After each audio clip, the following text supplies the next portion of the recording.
The first crack sounded like bone. A champagne flute hit limestone, and the room learned what cruelty could practice. I didn't flinch. Half a year as Luca Santoro's architectural assistant had taught me the art of stillness. How to stand with a smile painted on while powerful men destroyed beautiful things. How to pretend wine wasn't blood when it pooled on marble. How to become wallpaper when violence crept into the room. Everyone out. His voice carried the kind of authority that didn't need volume. The Italian accent made it sound almost musical. Deadly music. The gala guests fled through gilded doors, their designer heels clicking against the floor of his Tuscan villa like a countdown. 200 people vanished in under 3 minutes. Security personnel melted into shadows. The string quartet abandoned their instruments mid-chord. Only I remained. 'Cause I was staff.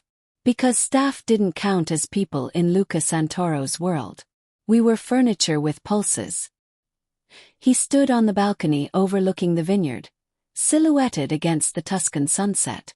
Even from behind, even radiating rage, he was devastating. 40 years old. 6'3" of controlled violence wrapped in a €10,000 suit. Dark hair swept back from a face that belonged in Renaissance paintings. Sharp cheekbones, a mouth built for cruelty and promises, eyes like smoke that could choke you. Those eyes found me now in the reflection of the glass doors. You! Not my name. He'd never learned my name. Why are you still here? Someone needs to clean up the glass, Mr. Santoro. My English carried traces of my Edinburgh accent. Deliberate. Disarming. Unless you'd prefer to walk through blood in the morning. Blood. The word hung between us. Because it wasn't champagne soaking into the Persian rug. It was red wine. But in this light, in this moment, it looked exactly like the real thing. Luca turned slowly. Predator assessing prey. How long have you worked for me? Half a year, sir. My voice stayed steady. Practice this too. Half a year. He tasted the words like poison. And I don't know a single thing about you. That was intentional. I'd made myself a ghost in his empire. No personality, no history, no presence beyond the blueprints I drafted and the coffee I served. Invisible was safe. Invisible was necessary for what I'd come to do. There's nothing to know, sir. I'm just. You're lying. He crossed the space between us in 3 strides. Close enough that I could smell his cologne. Something dark and expensive that probably cost more than my monthly salary. Close enough to see the silver at his temples that only made him more dangerous. Everyone in this villa lies to me. My business partners. My architects. My lovers. They all want something. So what do you want, little ghost? My heart hammered against my ribs. This was too much, too fast. I'd spent months being invisible. And now he was looking at me like I was the most interesting thing he'd seen in years. I want to keep my job, sir. Truth wrapped in lies. The best kind of cover. I want to draft buildings and not starve. That's all. Liar. His hand caught my chin, not gentle, not rough. Possessive. Claiming. You have a degree from Cambridge. Graduated top of your class. You could work for any firm in Europe. Foster Plus Partners would hire you tomorrow. Zaha Hadid Architects would worship your portfolio. So why are you here? Why are you wasting your talent drafting my renovations and pouring my wine? He'd investigated me. Of course he had. Luca Santoro didn't let strangers into his inner circle without vetting them down to their childhood dental records. The question was, how much did he know? My fiancé worked for you. The words came out broken. Carefully broken. 2 years ago. The Rome project. The mixed-use development near Termini Station. He was one of the structural engineers. There was an accident during the demolition phase. Faulty explosives. The south wall collapsed inward instead of out. True. All of it verifiable. Public record. 6 people died. Luca's voice went quiet. Dangerous quiet. 7. I met his eyes. They found the last body 3 days later. Thomas Blackwell. 28 years old. Brilliant engineer. We were supposed to get married that summer. I pulled the photograph from my pocket, the one I carried always, edges soft from handling.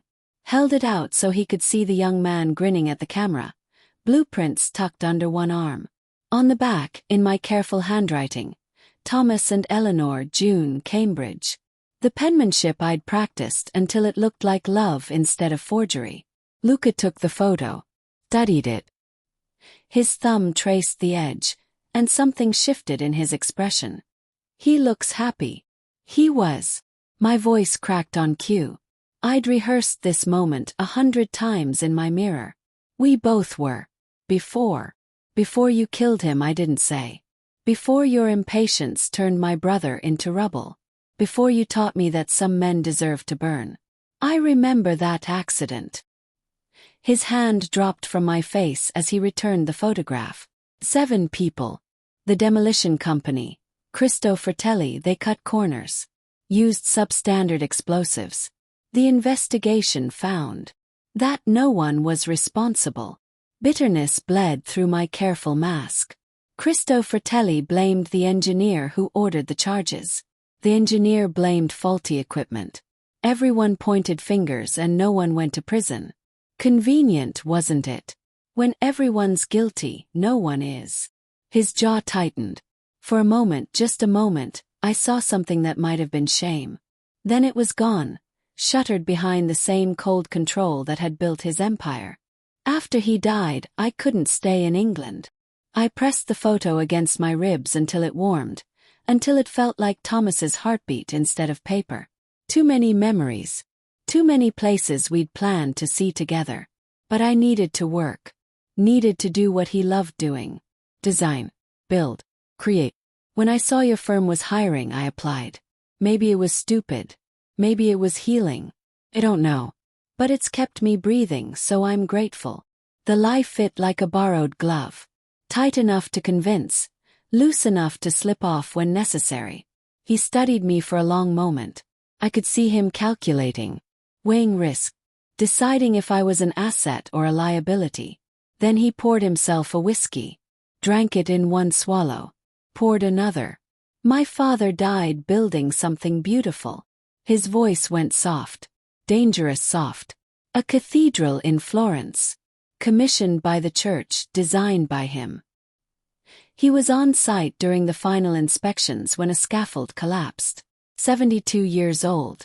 He'd survived 2 wars and 40 years of construction sites. But that day, a single bolt failed. I hadn't known that. It wasn't in any of my research. He used to tell me, buildings outlast men. We're temporary. Our work is forever. Luca's hand tightened on his glass. I inherited his firm. His debts, his unfinished projects. And I learned that temporary is a luxury the dead don't get. So yes, I build fast. I build aggressive. Because every day a project sits unfinished is a day someone else's father might die before he sees it completed. The words landed like a blade between my ribs. This wasn't in the script. He wasn't supposed to be human. He wasn't supposed to have reasons that almost made sense. But monsters always had reasons. That's what made them dangerous. I'm sorry about your father. The words came out too genuine. I buried them quickly. But Thomas, the people who died in Rome, they weren't given that choice. To see their work finished. To die for something beautiful. They died because someone prioritized speed over safety. You're right. His eyes met mine. And I've spent 2 years trying to make sure it doesn't happen again. New protocols. Better contractors. But I can't bring them back, Eleanor. I can only try to honor them by doing better. This was the test. I could feel it. He was watching me with the focus of a man weighing ballistics. Measuring the space between each word, calculating trajectories. The lead architect on my Milan project just quit. He said it casually. Too casually. Ego couldn't handle my feedback. The project is high profile. Luxury residential tower, 48 stories. Sustainable design, cutting-edge materials. It needs someone brilliant. Someone hungry. He paused. Let the weight settle. Someone who isn't afraid of me. My pulse stopped. The Milan project. Seen the files. Knew it was his biggest undertaking in a decade. Knew it was also built on foundations of corruption. Bribed permits, falsified safety inspections, materials sourced from companies with blood in their supply chains. Knew it was the perfect target to dismantle everything he'd built. Hunger and fear were tools I kept in separate drawers. I'm an assistant, Mr. Santoro. I draft what other people design. I'm not qualified. You designed the courtyard renovation for this villa. Don't think I didn't notice. I asked for Italian Renaissance aesthetic with modern functionality. And you gave me something that would make Brunelleschi weep. That wasn't assistant work. That was genius. His eyes held mine. I'm offering you the Milan project. Full creative control. Your name on the blueprints. A chance to build something that will outlast both of us. This was the moment. The knife's edge. Refuse and I'd stay invisible. Safe in my carefully constructed cover. Accept and I'd have access to everything. His files. His partners. His secrets. Every bribe, every violation. Every crime hidden in architectural specs and permit applications. Accept and I'd have to get closer. So much closer than I'd ever planned. Close enough that the lies might suffocate me. But I'd come too far to turn back now. Smiled. The smile was paper-thin. Cut. I'll take the project. His expression shifted. Satisfaction mixed with something darker. Good. We start Monday. Clear your schedule. You're about to become intimately familiar with my world. Every supplier, every contractor, every decision. You'll know my business better than I do. That's what I'm counting on, I thought. But what I said was, thank you, Mr. Santoro. I won't disappoint you. Luca. He poured whiskey for both of us now. Handed me a glass. We're going to be working closely. Very closely. First names are appropriate. Luca. His name tasted like vengeance and ash on my tongue. He held my gaze a beat too long. You're not what I expected, Eleanor Webb. Most people bore me in 3 minutes. You've held my attention for 30. That's dangerous. Dangerous how? Because I don't trust easily. But you might be someone I could trust. And that terrifies me more than you know. I should have felt triumph. This was better than any scenario I'd imagined. He was handing me the keys to his kingdom. Instead, I felt something crack in my chest. Something that whispered he wasn't entirely the monster I needed him to be. I won't break your trust. The lie slipped out smooth. Practice. I promise. I hope that's true. He finished his whiskey in one swallow. Because people who betray me don't just lose their jobs, Eleanor. They lose everything. I make sure of it. The threat hung in the air between us. Beautiful and poisonous. Smiled. Then it's good I have nothing to lose, isn't it? Everyone has something to lose. His voice dropped. We just don't always know what it is until it's gone. I left him on that balcony, surrounded by broken glass and spilled wine that looked like blood. Descended to the staff quarters where I lived in a room barely larger than a closet. Locked the door. Only then did I let myself breathe. Only then did I let the mask slip. My hands shook as I pulled out the journal. Found the photograph tucked in the back. The real one, not the doctored copy I'd shown Luca. Omis. 28. Grinning at the camera outside the Cambridge Library. My little brother. 3 months before he took the job in Rome. 3 months before Luca Santoro's impatience turned him into a statistic. I pressed my thumb against his face. The photo had lived in my pocket for 2 years, growing soft, the image fading at the edges like memory. I'm in, I whispered to the ghost who'd haunted me every day since. I'm finally in. And before I'm done, he's going to know exactly what it feels like to lose everything. I carried the photograph to the bathroom sink, held it over the basin. The lighter sparked on the 3rd try. I kissed Thomas's face once, then watched the flames eat him. The edges curled black. His smile disappeared into smoke. The ink of my forged handwriting bubbled and ran. By morning, he would be gone from both of us. I would make sure Luca felt the absence. The ashes traced the drain like prayers. like promises, like the first tidy step in an unlovely war. But as I lay in bed that night, I couldn't stop hearing Luca's voice. My father died building something beautiful. Couldn't stop seeing the way his hand had tightened on his glass. The ghost of old grief flickering behind his eyes. He'd given me a piece of himself tonight. A vulnerability he probably never showed anyone. And I was going to use it to destroy him. That was the problem with revenge. It required becoming exactly what you hated. And sometimes the monster you built yourself into was the one that survived. Chapter 1. Blueprints and Blood. The Milan files arrived in a black leather portfolio that smelled like expensive lies. I found it on my desk Monday morning at 6:45, 15 minutes before Luca was scheduled to arrive. No note, no explanation. Just the weight of his empire condensed into paper and ink. Architectural specs, permit applications, contractor bids, and enough corruption to fill a courtroom. My hands didn't shake as I opened it. I trained them not to. The first page was a rendering of the tower. 48 stories of glass and steel that would reshape Milan's skyline like a knife cutting heaven. Beautiful. Ambitious. Exactly the kind of project that would make or break a young architect's career. The second page was a permit approval dated 3 weeks ago. The application had been filed 4 weeks ago. I pulled out my phone, searched the Milan municipal database. According to public records, the permit was still under review.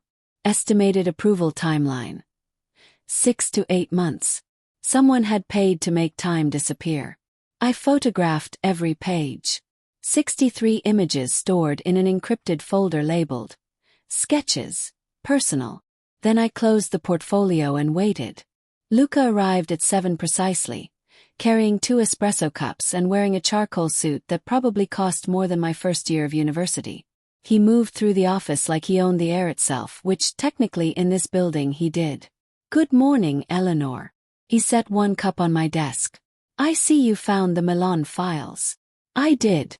I sipped the espresso. Perfect temperature. Perfect bitterness. He'd remembered how I took my coffee from one conversation 3 days ago. That kind of attention to detail was either impressive or terrifying. "Thank you. Read them yet?" Skimmed. "I'll need time to digest the technical specs properly." I met his eyes. But I noticed the permit approval seems optimistic. Something flickered in his expression. Approval. Amusement. It vanished too quickly to name. Optimistic. He leaned against my desk, close enough that I could smell his cologne. Cardamom and cedar, expensive and deliberate. "That's a diplomatic word for it. I'm your architect now. Diplomacy is part of the job description." "No." His voice dropped. "Honesty is part of the job description. Diplomacy is for people I don't trust. So let me ask again, Eleanor. What did you notice about the permits?" This was a test. Everything with Luca was a test. Could play it safe. Pretend I hadn't seen the discrepancies. Keep my head down and my conscience clean. Or I could show him I wasn't afraid. The approval date is impossible unless someone greased the wheels. I held his stare. Milan's building department is notoriously slow.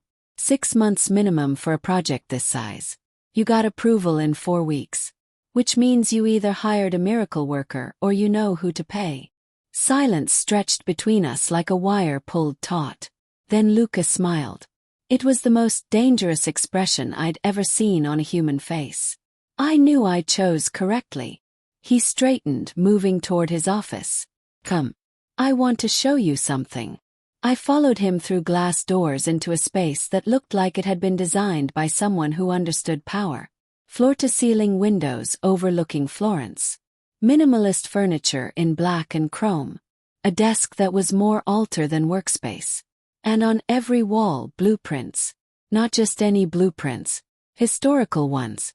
I recognized a Brunelleschi cathedral study. What looked like an original Palladio sketch. A Frank Lloyd Wright drawing I'd only seen in textbooks. My father's collection. Luca gestured to the frames. He spent 40 years acquiring these. Every one of them represents someone who changed how we think about space. How we occupy the world. I moved closer to the Brunelleschi. The lines were delicate, precise, confident. The hand of a master who knew exactly what he was building. Do you know what they all have in common? Luca stood beside me now, close enough that our shoulders almost touched. Every single one of these architects broke rules. They bribed officials, ignored codes, pushed boundaries that society said were fixed. Brunelleschi's dome shouldn't have been possible, but he made it possible by refusing to accept no. And 7 people died during its construction. I said it quietly. Is that the lesson? That genius justifies casualties. His jaw tightened. The lesson is that nothing great gets built by following rules designed to keep things small, or by valuing ambition over human life. Careful, Eleanor. His voice stayed soft, but underneath was steel. You're dangerously close to calling me a murderer. I'm dangerously close to asking if you care whether I do. The air between us crackled. Gone too far. Pushed too hard. In 3 days, I'd gone from invisible assistant to the only person in his orbit who challenged him directly. It should have gotten me fired. Instead, Luca laughed. Christ, you're either the bravest person I've ever met or the most self-destructive. He moved to his desk, pulled out a file, slid it across to me. Read this. Then decide whether I'm a monster or just a man making impossible choices. The file was labeled, Rome Incident, Internal Investigation. My pulse stopped. This was it. The accident that killed Thomas. The demolition that collapsed inward, crushing 7 people under concrete and rebar. The investigation that went nowhere, blamed everyone and no one, closed with a settlement and silence. My hands trembled as I opened it. The first page was a report from the demolition company, Cristo Fratelli. They'd subcontracted the job to a smaller firm. That firm had used explosives from a supplier with a history of code violations. The engineer who approved the blast pattern had falsified his credentials. His degree was from a university that didn't exist.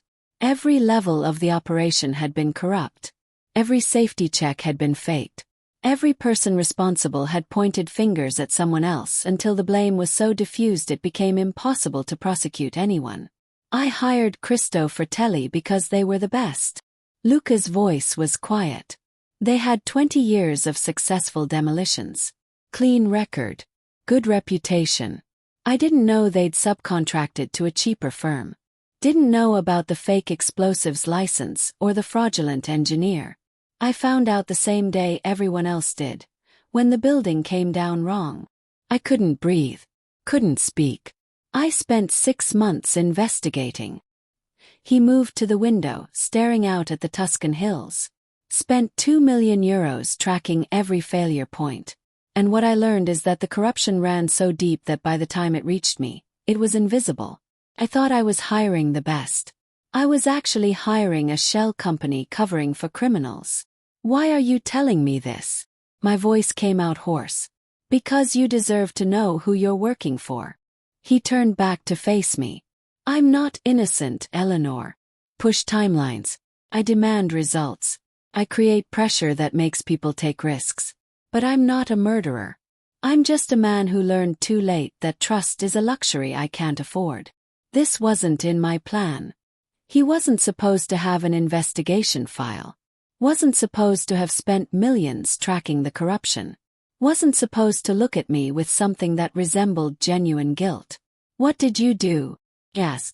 After you found out. I blacklisted Cristo Fratelli. Reported the subcontractor to authorities. The engineer, the one with fake credentials. He's in prison now. 3 years for fraud and manslaughter. Luca's hands gripped the edge of his desk. And I changed every protocol in my company. New vetting processes. New safety requirements. New oversight systems. It won't bring back the 7 people who died. But it might save the next 7. I wanted to hate him. Needed to hate him. But the man in front of me didn't look like a monster. He looked like someone who carried ghosts. Your fiancé. Luca's voice gentled. Thomas. He was one of the 7. He nodded. couldn't trust my voice. Then I'm sorry. Truly. And I understand if you can't work for me. If every blueprint, every project, reminds you of what you lost. He moved toward me, stopped just close enough to matter. But Eleanor, if you choose to stay, I promise you this. I will never again prioritize speed over safety. I will never again trust someone else to verify what I should verify myself. And I will build the Milan project in a way that would make Thomas proud. The lie was right there. Could take it. Could play the grieving fiancé who found meaning in honoring his memory. Could use this moment to cement my cover story and deepen Luca's trust. But something in me cracked. Maybe it was the investigation file. Maybe it was the genuine regret in his eyes. Maybe it was the exhaustion of carrying this much hate for this long. He wasn't my fiancé. The words escaped before I could stop them. Luca went very still. What? Thomas Blackwell. He wasn't my fiancé. He was my brother. The silence that followed was absolute. I just destroyed my cover. Exposed myself. Handed Luca every piece of information he needed to unravel Eleanor Webb and discover Sienna Blackwell underneath. But I was so tired of lying. Your brother. Luca's voice was carefully neutral. And you told me he was your fiancé because grief over a fiancé is sympathetic. Grief over a brother is complicated. People ask too many questions. Want to know about family, background, history. I met his eyes. I just wanted to work. Quietly. Without becoming a tragic story people whispered about. It was close enough to truth that the lie didn't show. So Eleanor Webb is still my name. Just not the whole story. I straightened my spine. My parents died when I was 16. Thomas raised me. Paid for my education. Believed in my talent when no one else did. He was my brother and my best friend and the only family I had. When he died, I didn't just lose him. I lost my entire world. Luca studied me for a long moment. I could see him recalculating, reassessing, deciding whether this changed everything or nothing. You should have told me the truth. His tone was unreadable. Would you have hired me if you knew I was the sister of someone who died in your accident? Probably not. He moved closer. But I would have respected your honesty more than your performance. I'm sorry. The words tasted like ash. I'm sorry I lied. I needed this job. Needed to feel close to what Thomas loved. And I was afraid you'd see me as a liability instead of an architect. And now, his eyes searched mine. Are you still afraid? Terrified, I admitted. But also tired of pretending to be someone I'm not. Something shifted in his expression. Then stop pretending. Be Sienna Blackwell, Thomas's sister. The brilliant architect who survived tragedy. That's who I want on the Milan project. Not some sanitized version designed to make me comfortable. I hadn't told him my real first name. Hadn't said Sienna out loud. But he'd known anyway. 'Cause of course he had. Luca Santoro didn't trust anyone. Which meant he'd investigated Eleanor Webb deeper than I'd thought. Found the holes in my identity. Discovered Sienna underneath. You knew. My voice came out flat. This whole time you knew. I suspected. Confirmed it this weekend. He didn't look apologetic. You're too good to be just an assistant. Your Cambridge transcripts are impeccable. Top marks in structural engineering and architectural design. You published 2 papers on sustainable materials before you graduated. You interned at Foster Plus Partners and turned down a job offer to come work for me as basically a secretary. That didn't make sense. Unless I had another reason for being here. Finished. Yes. He crossed his arms. So the question becomes, what is that reason, Sienna? This was the moment. The edge of the knife. I could tell him the truth. That I'd come for revenge. That every smile had been a weapon. That I'd planned to destroy him from the inside out. Or I could lie one more time. Rewrite the narrative. Turn revenge into something that looked like healing. I wanted to understand. The words came slowly. Carefully. Why Thomas died. Whether it was really an accident or something preventable. Whether the man responsible was a monster or just human. I thought if I worked for you I could figure out which. And maybe I could prevent it from happening again. By spying on me. By learning from you. I met his stare. And yes, maybe documenting things that seemed unsafe. Maybe building a case if I found evidence of negligence. I don't know. I just knew I couldn't move on without understanding. And now, his voice was soft, dangerous. Do you understand? I chose my words carefully. I think you're not the monster I wanted you to be. Which makes everything more complicated. Luca moved closer. Close enough that I could see the gold flecks in his dark eyes. Close enough that his presence felt like gravity. Here's what's going to happen. His voice was low, controlled. You're going to lead the Milan project. Full authority. Full transparency. I'll give you access to every file, every contract, every supplier relationship. And if you find anything that concerns you, you bring it to me immediately. No more secrets. No more lies. We build this thing together, or we don't build it at all. Why? The question escaped before I could stop it. Why would you trust me after everything I just told you? Because you're the first person in a decade who's been honest with me. His hand lifted, brushed a strand of hair from my face. The touch was brief, electric. And because Thomas's sister deserves to build something beautiful in his memory. Even if she came here planning to burn me down instead. He knew. Somehow he knew. But he was giving me a chance anyway. I should walk away. Should disappear before this got more complicated. Before the lies and the truth tangled so thoroughly I couldn't separate them. Instead I heard myself say, okay. Full transparency. Starting now. Good. His hand dropped. Then let's start with the Milan permits. You were right, I greased the wheels.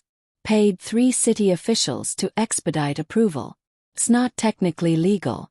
But it's how things work in Italy. Everyone does it. That doesn't make it right. No.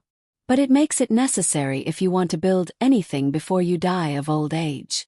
He moved back to his desk. So here's your first decision as lead architect. Do you want me to pull the permits? Go through official channels. Wait 8 months and watch the project budget explode. Or do you accept that sometimes good things require compromised means? This was the test. The real one. Accept his corruption, and I'd be complicit. Could never claim moral high ground. Could never destroy him without destroying myself. Refuse and I'd lose access. Lose the project. Lose the chance to document every crime from the inside. I want to see the permit files. Kept my voice steady. Every payment. Every official involved. I want full documentation of how it happened. Why? Because if I'm going to be complicit, I'm going to know exactly what I'm complicit in. I held his gaze. And because if something goes wrong, if this comes back to haunt us, I want to know who to blame. Luca's smile was slow, dangerous, proving. You really are perfect. He pulled out his phone, typed something. I just gave you access to the secure server. Everything you want to see is in the folder marked Milan, Permits, Confidential. Read it, digest it, and then decide if you can live with the reality of how empires get built. My phone buzzed. New email. Access credentials to a server I'd been trying to hack for 3 months. He just handed me everything. Thank you. The words felt strange. Genuine. Don't thank me yet.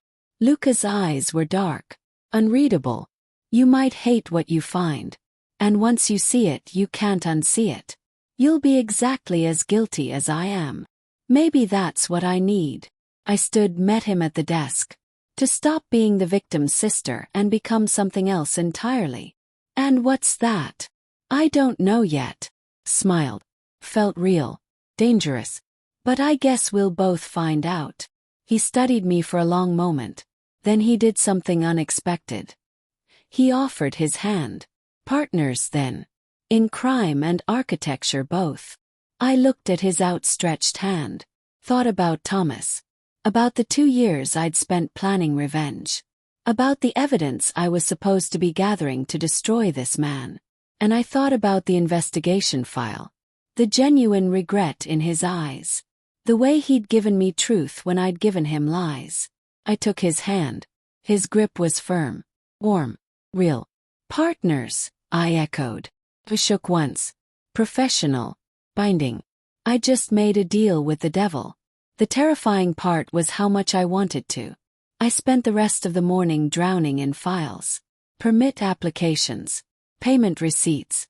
Bank transfers to shell companies with names like Milan Administrative Consulting Group and Urban Development Advisory Services. Every one of them a front for bribery. The amounts were staggering. 50,000 euros to expedite environmental reviews. 30,000 to consult on zoning variances. 20,000 for administrative processing fees that didn't exist in any official capacity. Total cost of corruption, 200,000 euros. Money that could have funded safety equipment, could have hired better contractors, could have saved lives, but instead had bought time. I photographed everything. Every receipt, every wire transfer, every falsified consulting agreement. Stored them in encrypted folders with innocent names. Reference materials. Design inspiration. Budget templates. Evidence that would destroy Luca Santoro completely. The question was, did I still want to use it? My phone rang at noon. Unknown number. Sienna Blackwell. I answered without thinking. Forgot I was supposed to be Eleanor. So that's your real name. The voice was female. British accent. Cool and professional. Interesting. We should talk. Who is this? Someone who knows what you're really doing in Luca Santoro's office. Someone who wants the same thing you do. Was. His head on a platter. My blood went cold. I don't know what you're talking about. Yes, you do. You're Thomas Blackwell's sister. You've spent 18 months creating a false identity. You're collecting evidence of corruption. And you're in way over your head. The voice sharpened. Meet me tonight. 9 p.m. Café Rivoire in Piazza della Signoria. Come alone. Or don't come at all. And watch your revenge collapse because you have no idea who you're really dealing with. The line went dead. I sat frozen staring at my phone. Someone knew. Someone had been watching. Someone else wanted Luca destroyed. Which meant I wasn't alone in this. But it also meant I wasn't in control. The file folder on my desk suddenly felt heavier. The evidence I'd collected felt less like power and more like a liability. Because if someone else knew what I was doing, then Luca might know too. And I'd just shaken his hand and called him partner. I looked toward his office. He was on a call, gesturing at something on his screen. Completely absorbed. Completely human. Completely trusting. The weight of what I'd done, what I was still planning to do, settled on my shoulders like concrete. I'd come here to destroy a monster. But somewhere between the lies and the truth, the monster had started to look like a man. And the woman I'd been when I started was disappearing into someone I didn't recognize. Someone who might be worse than him. Outside the window, Florence sprawled in golden afternoon light. Beautiful and ancient and built on centuries of compromise. Maybe that's what survival looked like. Maybe that's what I was becoming. My phone buzzed with a text from an unknown number. Tonight, 9 p.m. Don't be late. And Sienna, trust no one. Especially not him. I deleted the message. Then I walked into Luca's office and did the most dangerous thing I'd done yet. I told him the truth. Someone just called me, I said. They know who I am. They know what I'm doing here. And they want to meet. Luca's expression went very still. Very cold. Tell me everything. And as I recounted the call, watching his face shift from surprise to calculation to something that looked almost like fear, I realized I'd just made a choice. I'd chosen him over my revenge. Or maybe I'd just chosen to make us both guilty together. Either way, there was no going back now. Chapter 2. The enemy of my enemy. Luca's hand was on his phone before I finished speaking. No. Caught his wrist. Don't call security. Not yet. Someone threatened you. His voice was ice over steel. Someone knows your real identity. That's not a conversation, that's a warning. Or an opportunity. I released his wrist but held his gaze. They said they want the same thing I do. Maybe they have information we need. We.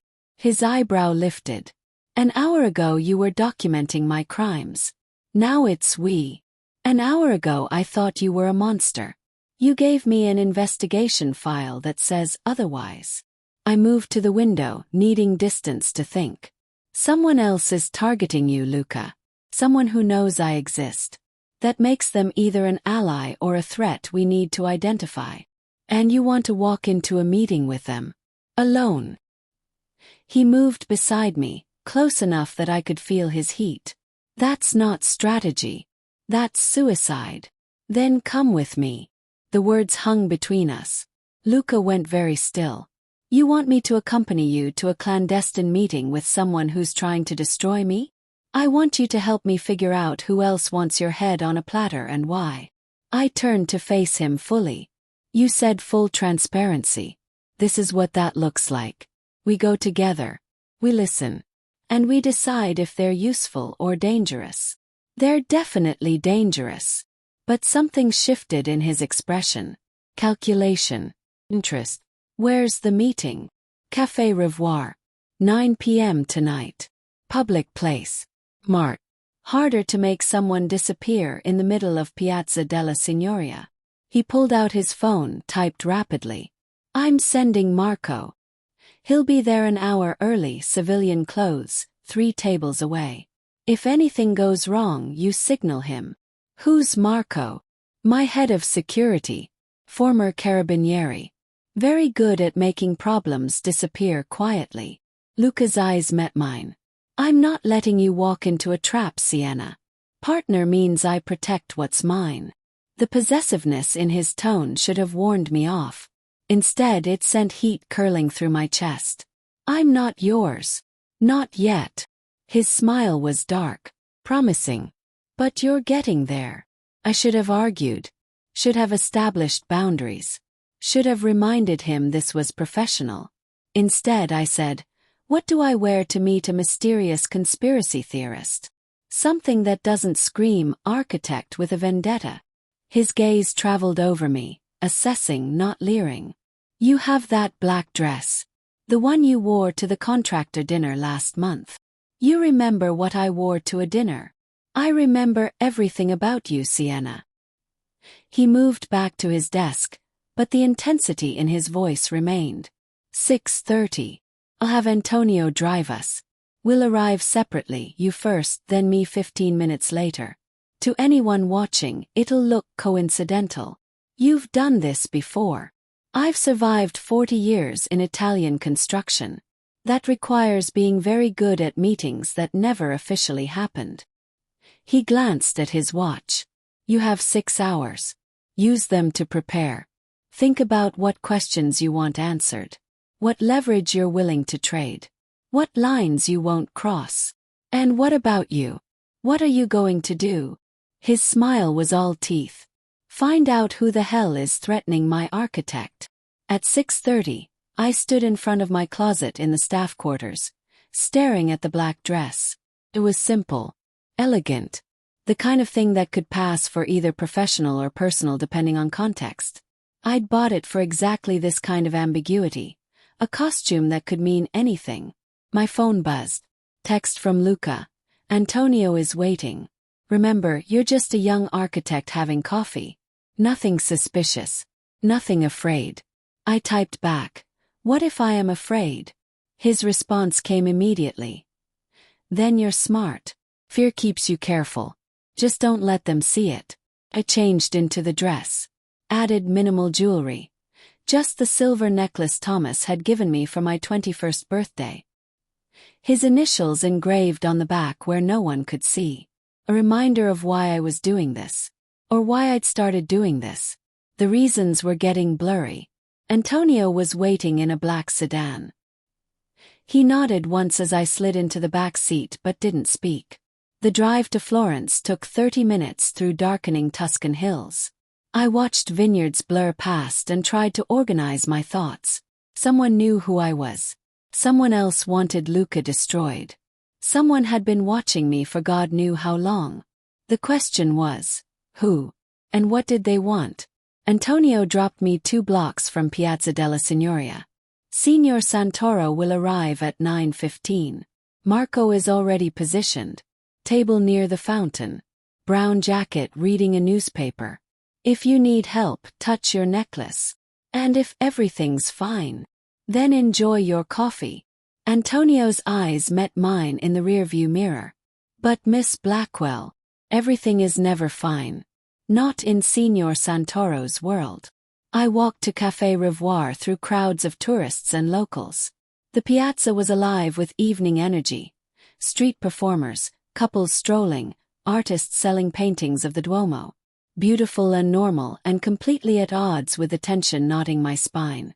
The café was elegant in that effortlessly Italian way. Small tables with white linens. Soft lighting. The smell of espresso and lemon pastries. I chose a table with a view of the entrance and the piazza beyond. Marco was exactly where Antonio said he'd be. Brown jacket, newspaper, completely unremarkable. Our eyes met for half a second. He nodded imperceptibly. I ordered an Americano I had no intention of drinking and waited. At 9:03, a woman sat down across from me. She was striking in a way that demanded attention. Late 30s, sharp cheekbones, auburn hair pulled back severely. Expensive suit. No jewelry except for a watch that probably cost more than my car. British accent based on the phone call. Eyes like a hawk assessing prey. Sienna Blackwell. She didn't make it a question. Or should I call you Eleanor Webb? I can never keep track of which identity you're using. And you are. Someone with a vested interest in seeing Luca Santoro pay for his crimes. She signaled the waiter. Ordered a double espresso in flawless Italian. You can call me Catherine.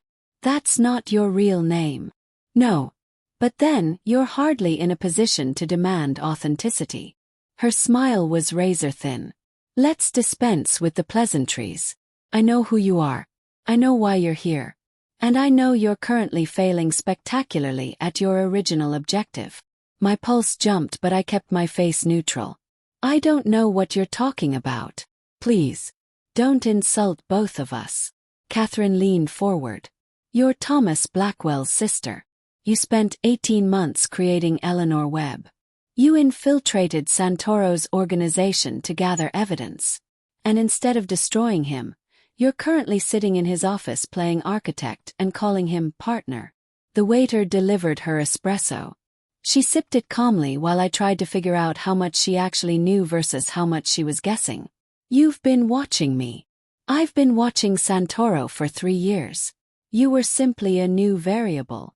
She set down her cup. Tell me, Sienna, when did you start falling for him? Was it when he showed you the investigation file? Or earlier, when he looked at you like you were the first real thing he'd seen in a decade? Heat flooded my face. I'm not falling for him. Lying to yourself is adorable but unhelpful. Catherine's expression hardened. Luca Santoro is a murderer. He's killed more than your brother. The Rome demolition was just the most public incident. There have been others. Construction accidents that were actually cost-cutting measures. Building collapses that were actually shoddy materials. Worker deaths that were actually inevitable results of his aggressive timelines. He showed me the investigation. He tried to fix. He showed you what he wanted you to see. Catherine pulled out a tablet, slid it across the table. This is what he didn't show you. The screen displayed a document. I recognized the letterhead, Santoro Construction Group. The date was 3 months after the Rome incident. It was a memo from Luca to his senior management team. Cost optimization protocol. Effective immediately, all projects will implement the following efficiency measures. 1. Reduce safety inspection frequency from weekly to monthly. 2. Source materials from pre-approved suppliers regardless of delivery timeline delays. 3. Increase working hours to compensate for permit-related delays. 4. Shift insurance liability to subcontractors through revised contract language. My stomach turned to ice. Keep scrolling. Catherine's voice was relentless. The next page was an email. Luca to his CFO, 6 months after Rome. Milan project budget. The safety protocols we implemented post-Rome are killing our margins. I need you to find creative ways to reduce oversight costs without technically violating the new policies. Remember, what gets audited is what gets documented. Make sure the documentation is clean. He didn't change. Catherine leaned back. He just got better at hiding it. The investigation file he showed you. That was his insurance policy. Proof that he cared if anyone ever came asking questions. But behind the scenes, he's still the same man who values profit over lives. I couldn't breathe. Couldn't think. Where did you get these? I have sources inside his organization. People who are tired of watching him get away with murder. She retrieved her tablet. Here's what I'm offering. You continue your infiltration. You maintain access to his inner circle. And you feed me information. In exchange, I give you everything you need to destroy him completely. Not just corruption charges. Criminal negligence. Manslaughter.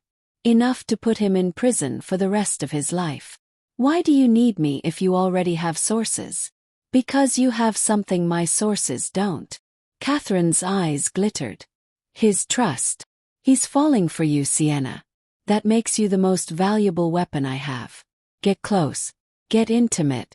Get him to confess everything. And then we burn him together. The piazza seemed to tilt. This was what I'd wanted. What I'd planned for. Someone offering me exactly the revenge I'd been craving. So why did it feel like betrayal? I need to think about it. You don't have time to think. He's getting suspicious. That's why he's... Catherine's gaze shifted over my shoulder. Her expression went carefully blank. Well, this is interesting. Turn. Luca stood 3 tables away, watching us with an expression that could have frozen lava. Shit. The word escaped before I could stop it. Indeed. Catherine stood smoothly. Think fast, Sienna. Because you're about to choose whose side you're on.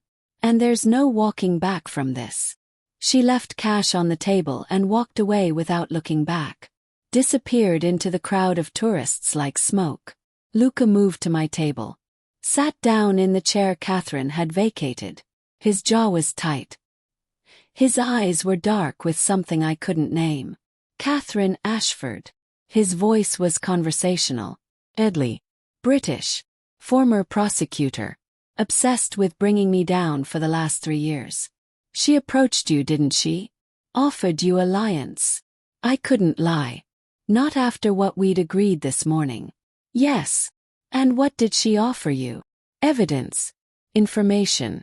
Everything I'd need to destroy you completely. I met his gaze. She said you didn't really change after Rome. That the investigation file was cover. That you're still cutting corners and hiding it better. She showed you the memos. Yes. Luca leaned back. His hand found his whiskey glass. Marco must have delivered it while I wasn't looking. And what do you think? Do you believe her? This was the moment. The choice Catherine had mentioned. I could believe her. Could use this as justification to complete my original mission. Could let the evidence and the accusations confirm what I'd wanted to believe all along. That Luca was irredeemable. Or I could ask the question that had been burning in my chest since Catherine showed me those documents. Did you write those memos? Yes. No hesitation. No excuses. My heart cracked. So she was telling the truth. You didn't change. You just... I wrote them. Luca leaned forward. And then I destroyed them. Never sent them. Never implemented a single measure. Froze. What?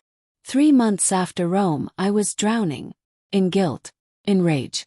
In the impossible mathematics of trying to run a business ethically while every competitor cut corners and underbid me. His voice was raw. Real. I wrote those memos because I needed to see what the alternative looked like. If I went back to the way things were. If I prioritized profit over people again. I wrote them, read them, and realized I'd become exactly what killed my father. So you didn't. I shredded them. Or thought I did. His laugh was bitter. Apparently someone in my office saved copies. Someone who's been feeding information to Catherine for years. Someone who wants me destroyed badly enough to preserve my worst moments as evidence. The email to your CFO. About creative ways to reduce oversight. I asked him to find cost savings that didn't compromise safety. He suggested cutting administrative overhead, renegotiating insurance premiums, streamlining reporting processes. All legal, all ethical. But take that email out of context, make it sound like I'm asking for cover-ups, and it becomes damning. Luca's eyes met mine. Catherine is very good at making innocent things look guilty.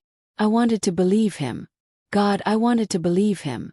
But I'd also wanted to believe my original narrative, that he was a monster who deserved destruction. How do I know you're telling the truth? You don't. He stood, dropped bills on the table. But here's what I know. Catherine Ashford doesn't care about justice. She cares about revenge. Her brother was one of my father's business partners. They had a falling out. My father won. Her brother went bankrupt, spiraled into alcoholism, died 2 years ago. She blames my family for destroying him. So this is personal for her too. Everything is personal eventually. Luca offered his hand. Come back to the villa. I'll show you the original files. The context Catherine didn't include. And then you decide. Her word against mine. Choose who you trust. I looked at his outstretched hand. Thought about Catherine's offer. About the evidence she claimed to have. About the revenge I'd spent 2 years preparing for. And I thought about the way Luca had looked when he told me about his father. The investigation file he'd spent millions compiling. The quiet regret in his voice when he talked about Thomas. I took his hand. Show me everything. The villa was quiet when we arrived. Staff had retired for the evening.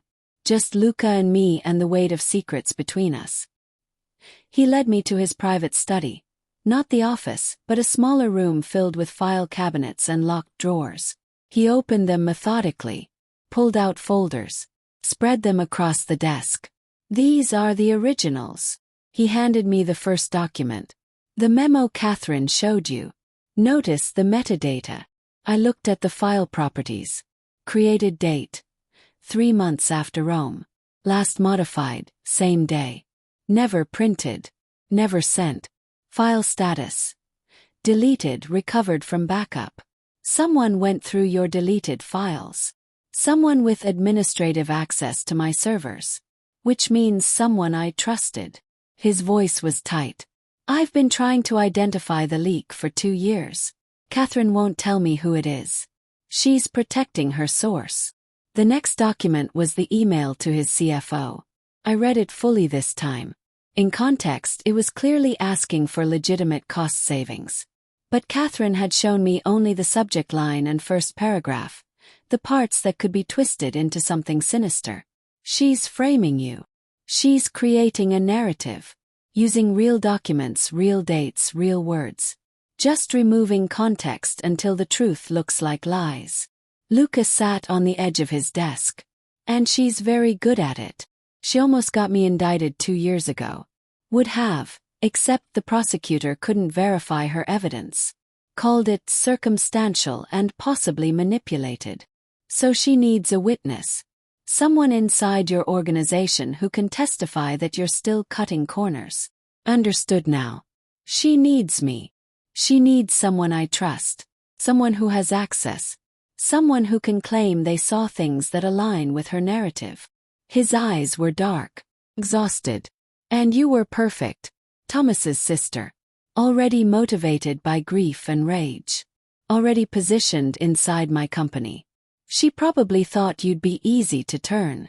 She was almost right. The admission hurt.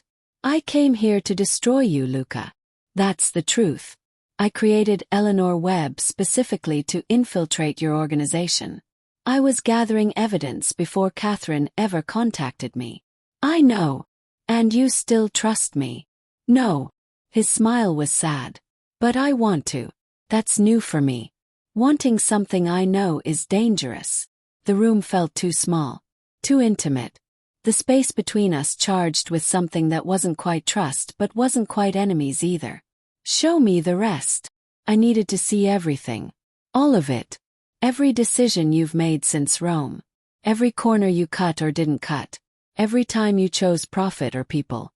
I want full transparency, Luca. Or this partnership is over before it starts.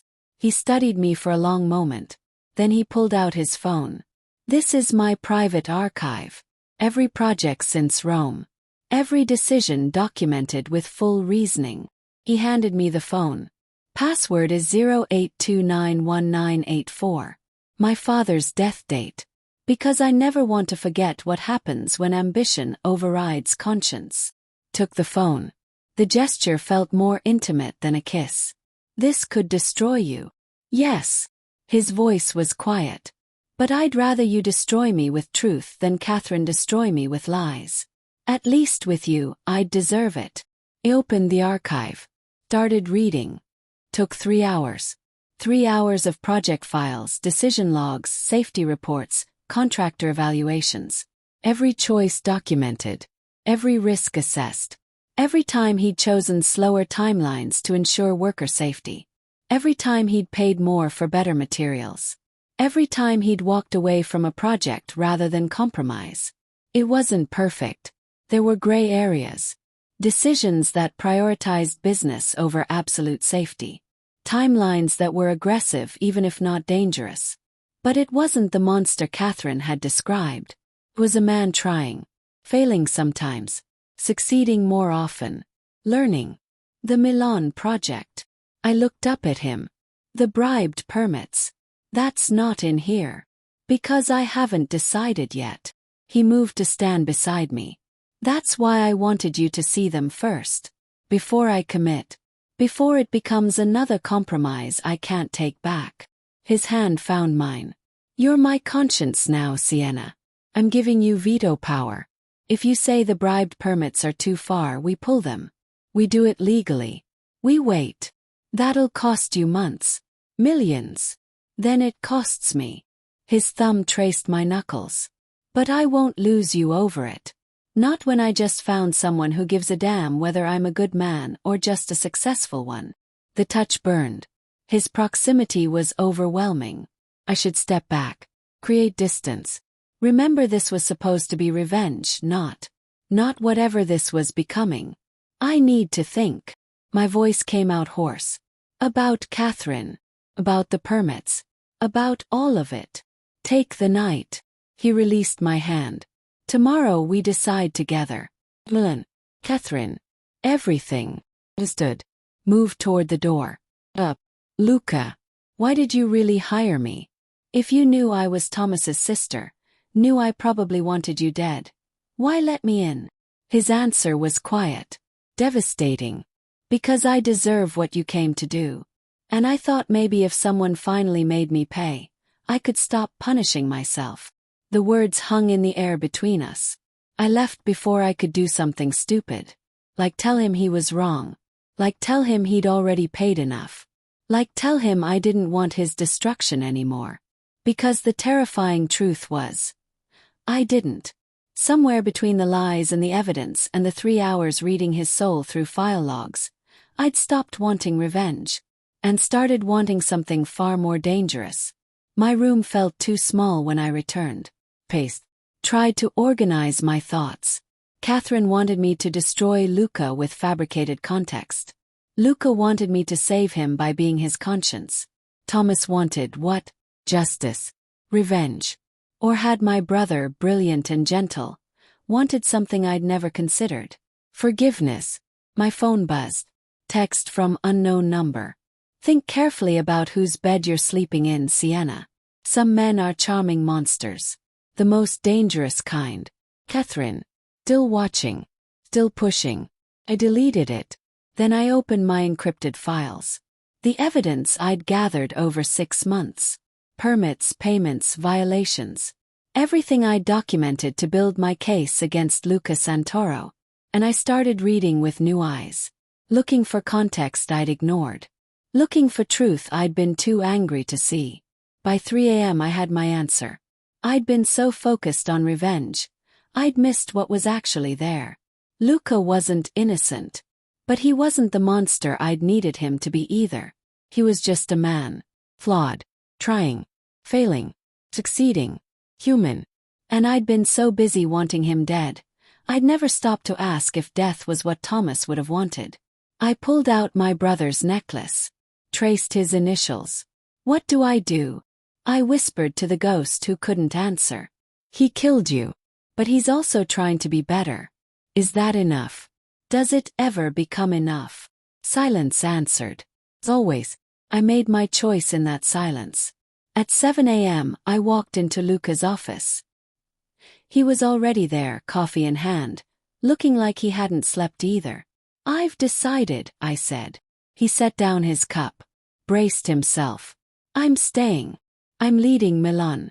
I'm being your conscience. I moved to his desk. But the bribed permits go. We pull them. We do this legally or we don't do it at all. Something shifted in his expression. Relief. Respect. Something else I couldn't name. That'll cost me 8 months and 3 million euros. Then it costs you. I held his gaze. But you'll be able to sleep at night. And so will I. Done. No hesitation. I'll make the calls today. And Catherine. We give her nothing. We don't engage. We build Milan so clean and so perfect that when she tries to attack, there's nothing to grab. His smile was sharp. We beat her by being exactly what she claims we're not. Honest. Boringly honest. He stood, moved around the desk. She's going to come after you, Sienna. When you don't give her what she wants. She'll threaten you. Try to expose you. Make your life hell. Let her try. I straightened my spine. I've survived worse than Catherine Ashford. Luca's hand lifted. Cupped my face. The touch was gentle. Reverent. You really are the bravest person I've ever met. His voice was low. Or the most reckless. I haven't decided which. Both, probably. My heart hammered. Is that a problem?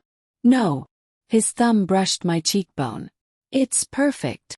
We stood like that for a moment. Close enough to kiss. Close enough that I could feel his breath on my lips. Then his phone rang. The spell broke. He answered. Listen. His expression went cold. When? Was. How bad? Another pause. I'm on my way. He hung up. Met my eyes. There's been an accident. One of my construction sites in Rome. Building collapse. Multiple injuries. His voice was carefully controlled. I need to go. Now. My stomach dropped. Rome. Which site? The Termini renovation. Same location as Thomas's accident. The words came out flat. His eyes held mine. Yes. And just like that, the past crashed into the present. The site where my brother died was bleeding again. And Luca was responsible. Chapter 3. Ghosts in the rubble. The helicopter cut through morning fog like a blade through silk. I'd never been in a helicopter before. Never understood how loud they were. How the rotors drowned out everything except your own thoughts. Which, given where we were going, was the last thing I needed. Luca sat across from me, phone pressed to his ear, speaking rapid Italian to someone on the ground. His face was carved from stone. Professional. Controlled. But I'd learned to read the tension in his shoulders, the way his free hand gripped the armrest until his knuckles went white. He was terrified. Evacuate the perimeter. No one enters until structural engineers clear it. I don't care about the timeline, safety first. He paused. Listen. His jaw tightened. How many injured? I couldn't hear the answer. Didn't need to. The way his eyes closed told me everything. He ended the call. Looked at me. 3 workers hospitalized. 1 critical. The others, broken bones, lacerations. They'll survive. And the one in critical condition. Crushed pelvis. Internal bleeding. They're rushing him to surgery now. His voice was flat. His name is Marco Donati. 26 years old. Has a daughter. 2 years old. The same age Thomas would have been when I was born if he'd lived. If buildings didn't fall. If men like Luca couldn't go there. Not yet. What happened? Kept my voice steady. What caused the collapse? I don't know. The site was stable yesterday. Inspections cleared. No weather events. No obvious triggers. He leaned forward, elbows on knees. But it's the same building, Sienna.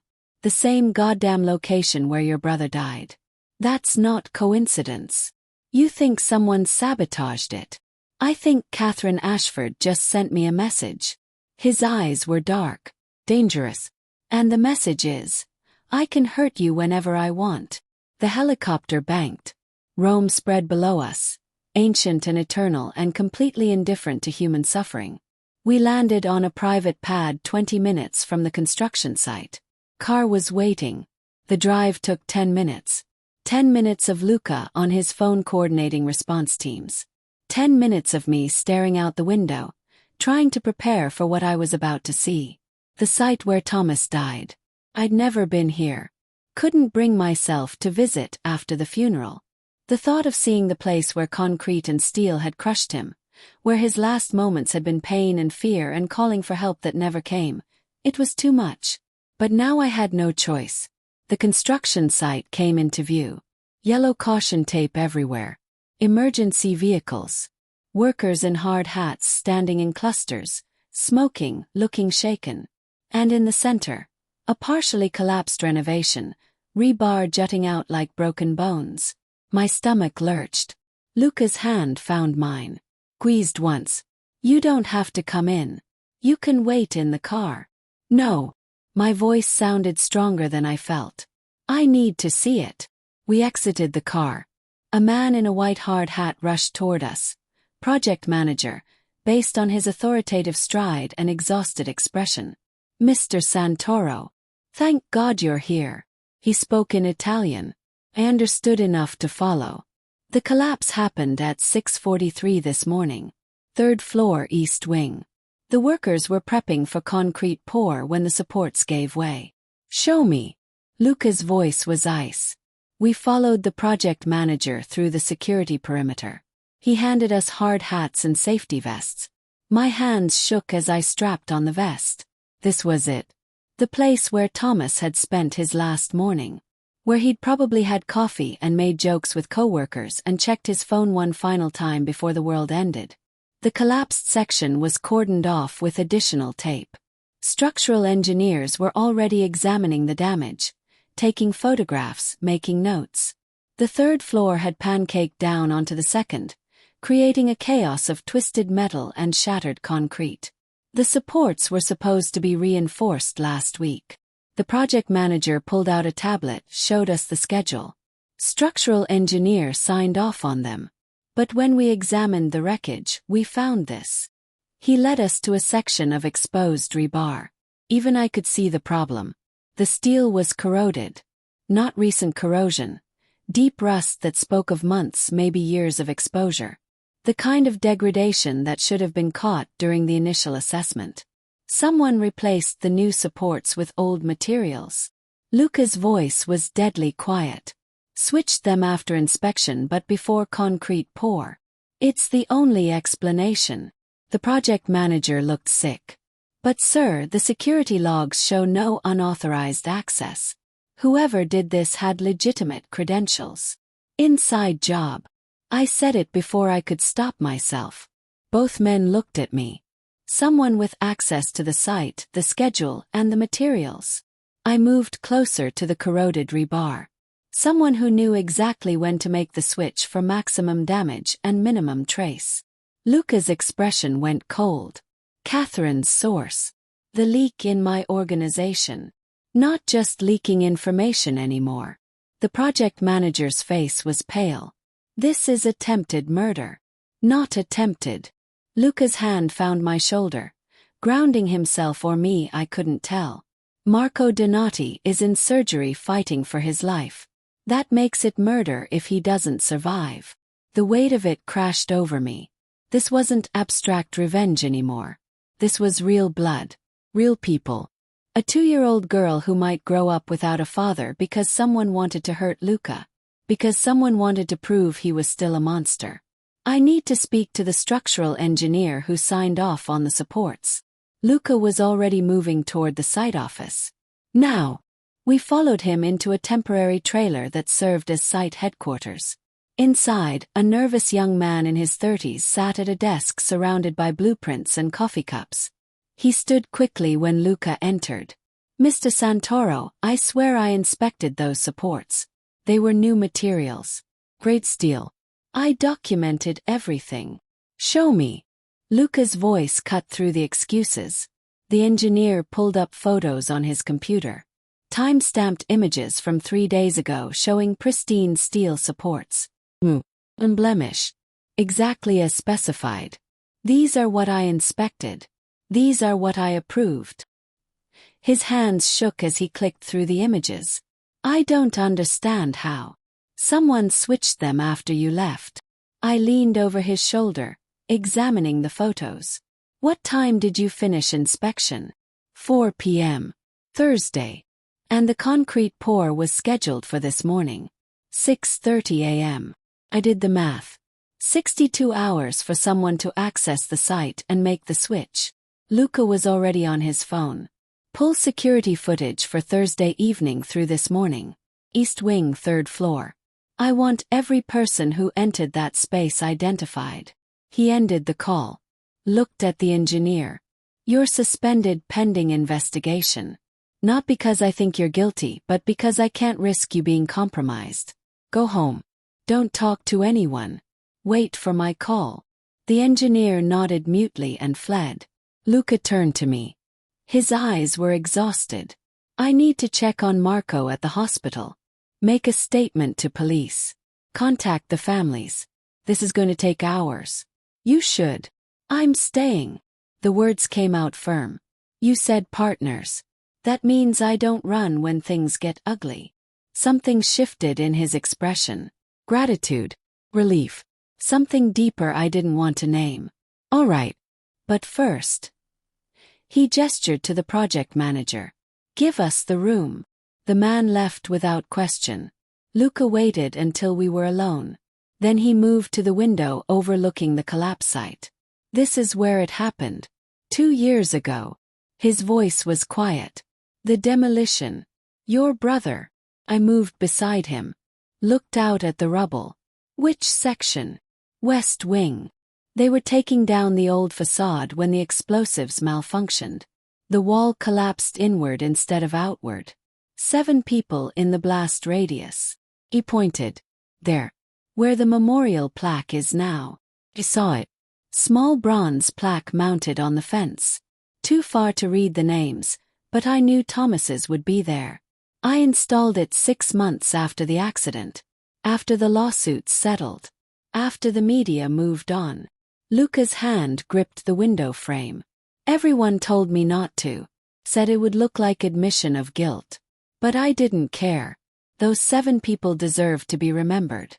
Deserved more than being forgotten statistics." My throat tightened. "I never knew about the plaque." "Why would you? You were in Scotland becoming Eleanor Webb. Learning to hate me from a distance." He turned to face me. "And I was here, staring at that plaque every morning, wondering if the guilt would ever stop feeling like drowning." "Does it?" The question escaped before I could stop it. "Stop feeling like drowning?" "No. But you learned to breathe underwater." His eyes searched mine. "Sienna, I need you to know something. This collapse. Marco Donati fighting for his life. This is exactly what I've been trying to prevent. This is the nightmare I've been running from for 2 years. And someone just proved that no matter how careful I am, the past keeps finding ways to bleed. You think Catherine did this to prove you haven't changed? To show that accidents keep happening under your watch? I think Catherine orchestrated this to destroy me. And she's using my own guilt as the weapon. His voice went hard. But I will find whoever sabotaged that site. I will find the leak in my organization. And I will make sure they understand what happens when you use human lives as collateral damage. The darkness in his tone should have scared me. Instead, it felt like justice. I want to see the plaque. I said it before I could reconsider. The memorial. I need to see Thomas's name. Luca studied me for a moment, then nodded. I'll take you. We walked across the construction site in silence. Workers parted for us, some nodding respectfully at Luca, others shooting him glares that said they blamed him for this. Maybe they were right to. The memorial plaque was modest. Bronze. 7 names etched in elegant script. In memory of those lost, June 15, 2023. And there, 4th name down. Thomas Blackwell, 28, structural engineer. My knees went weak. Luca's arm caught me before I could fall. I've got you, he murmured. I pressed my hand against the plaque. Thomas's name was cool under my palm. Real. Final. He wanted to design bridges. My voice cracked. Said buildings were fine, but bridges were poetry. They connected things. Made impossible distances possible. He would have been brilliant at it. Luca stood behind me, solid and warm. I read his work. After the accident, every report he'd written, every calculation he'd submitted. He was exceptional. You researched him. I researched everyone who died. Learned their names, their histories, their dreams. Attended their funerals when families allowed it. Paid for their children's educations. Doesn't bring them back. But it's all I could do. I turned to face him. Thomas's funeral. You were there. In the back. I didn't stay for the reception. Didn't think I had the right. His eyes were dark with old pain. But I needed to see him laid to rest. Needed to witness what my ambition had cost. Something inside me broke. Not the rage I'd been carrying. Something deeper. The certainty that Luca Santoro was purely evil. The conviction that he deserved destruction without redemption. Why didn't you tell me? My voice was barely a whisper. When I first said Thomas was my fiancé, why didn't you tell me you knew him? That you'd honored him? Because I didn't deserve credit for the bare minimum of human decency. He touched my face gently. And because I suspected you were lying about the fiancé part. Eleanor Webb grieving her fiancé was sympathetic. But Sienna Blackwell hunting her brother's killer, that was dangerous.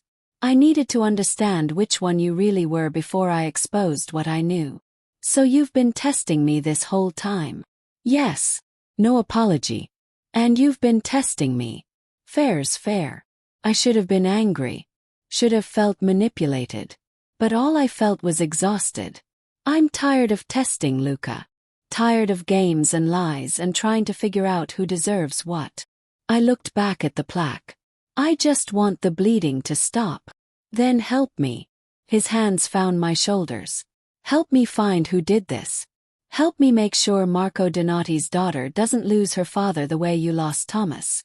Help me prove that some people can change, even if others refuse to believe it.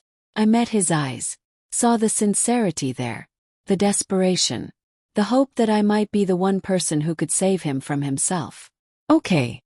The word came out steady. But I have conditions. Name them. Full access. Every file, every decision, every supplier relationship. If there's a leak in your organization, we find them together. No more secrets. No more protecting me from the ugly parts. Done. And if we find evidence that you're still cutting corners, if I discover you've been lying about changing, I walk.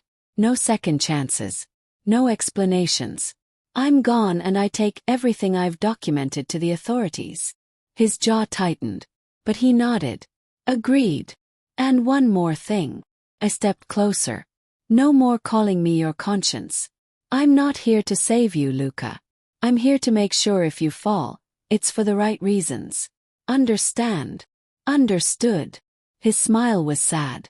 Most people who claim to care about me try to protect me from consequences. You're the first one who wants to make sure I face them.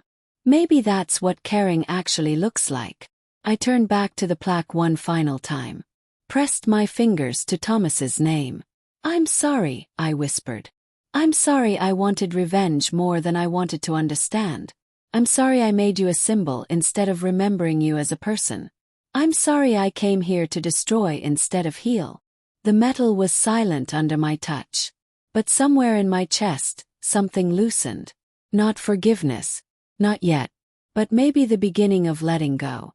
Luca's phone rang. He answered, listened, his expression darkening with every second. "We're on our way." He ended the call.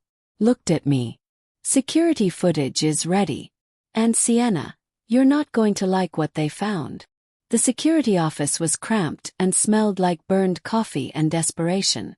3 monitors displayed footage from Thursday night. The head of security, a barrel-chested man named Giulio, queued up the relevant timeline. Here, 11:47 p.m. East Wing, 3rd floor. The footage showed a figure in a hard hat and work vest entering the frame. They moved with purpose, carrying a heavy bag. Walked directly to the support columns. "Can you enhance the image?" Luca leaned forward. "I need to see their face." Giulio zoomed in. The figure's face became clearer. My blood turned to ice. I couldn't finish the sentence. "Antonio." Luca's voice was dead. "My driver. My head of security's brother.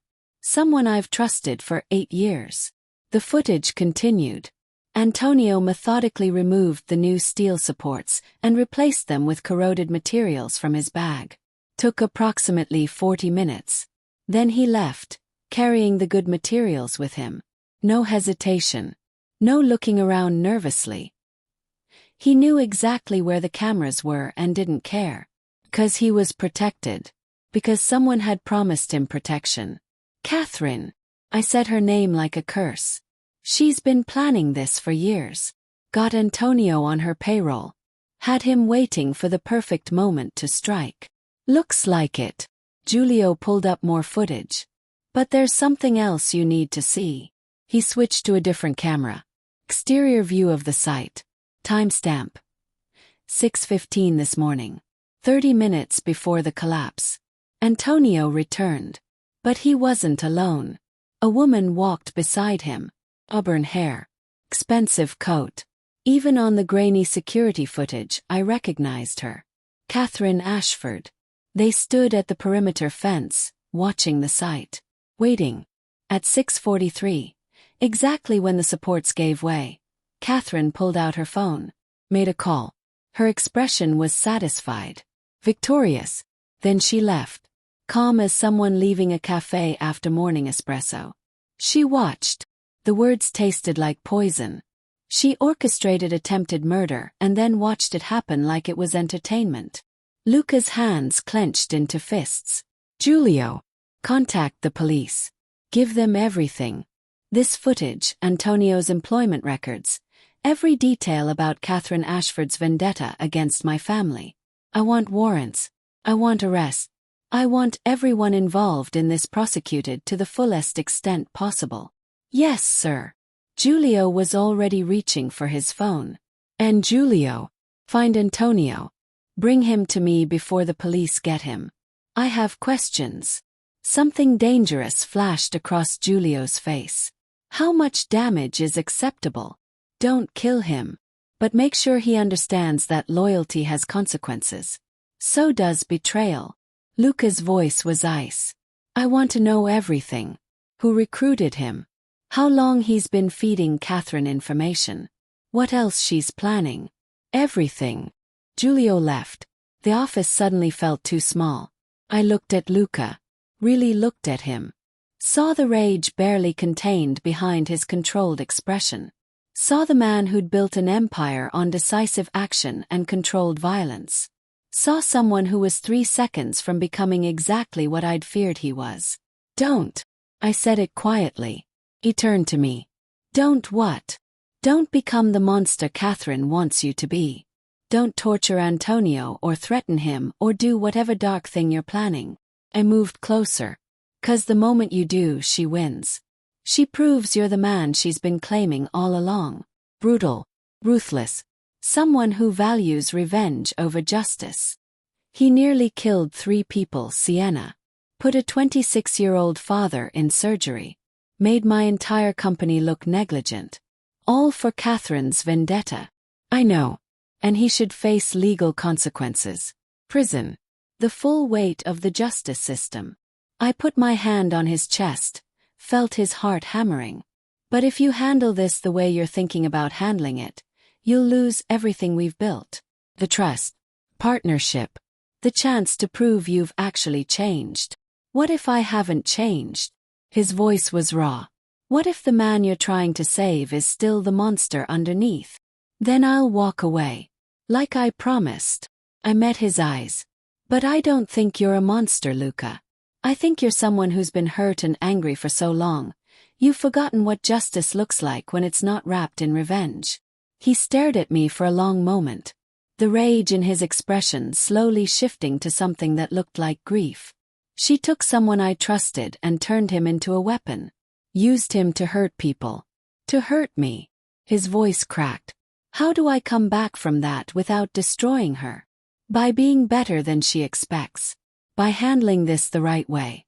By proving that some people actually believe in accountability over vengeance. I took his hands. Let the police handle Antonio. Let the courts handle Catherine.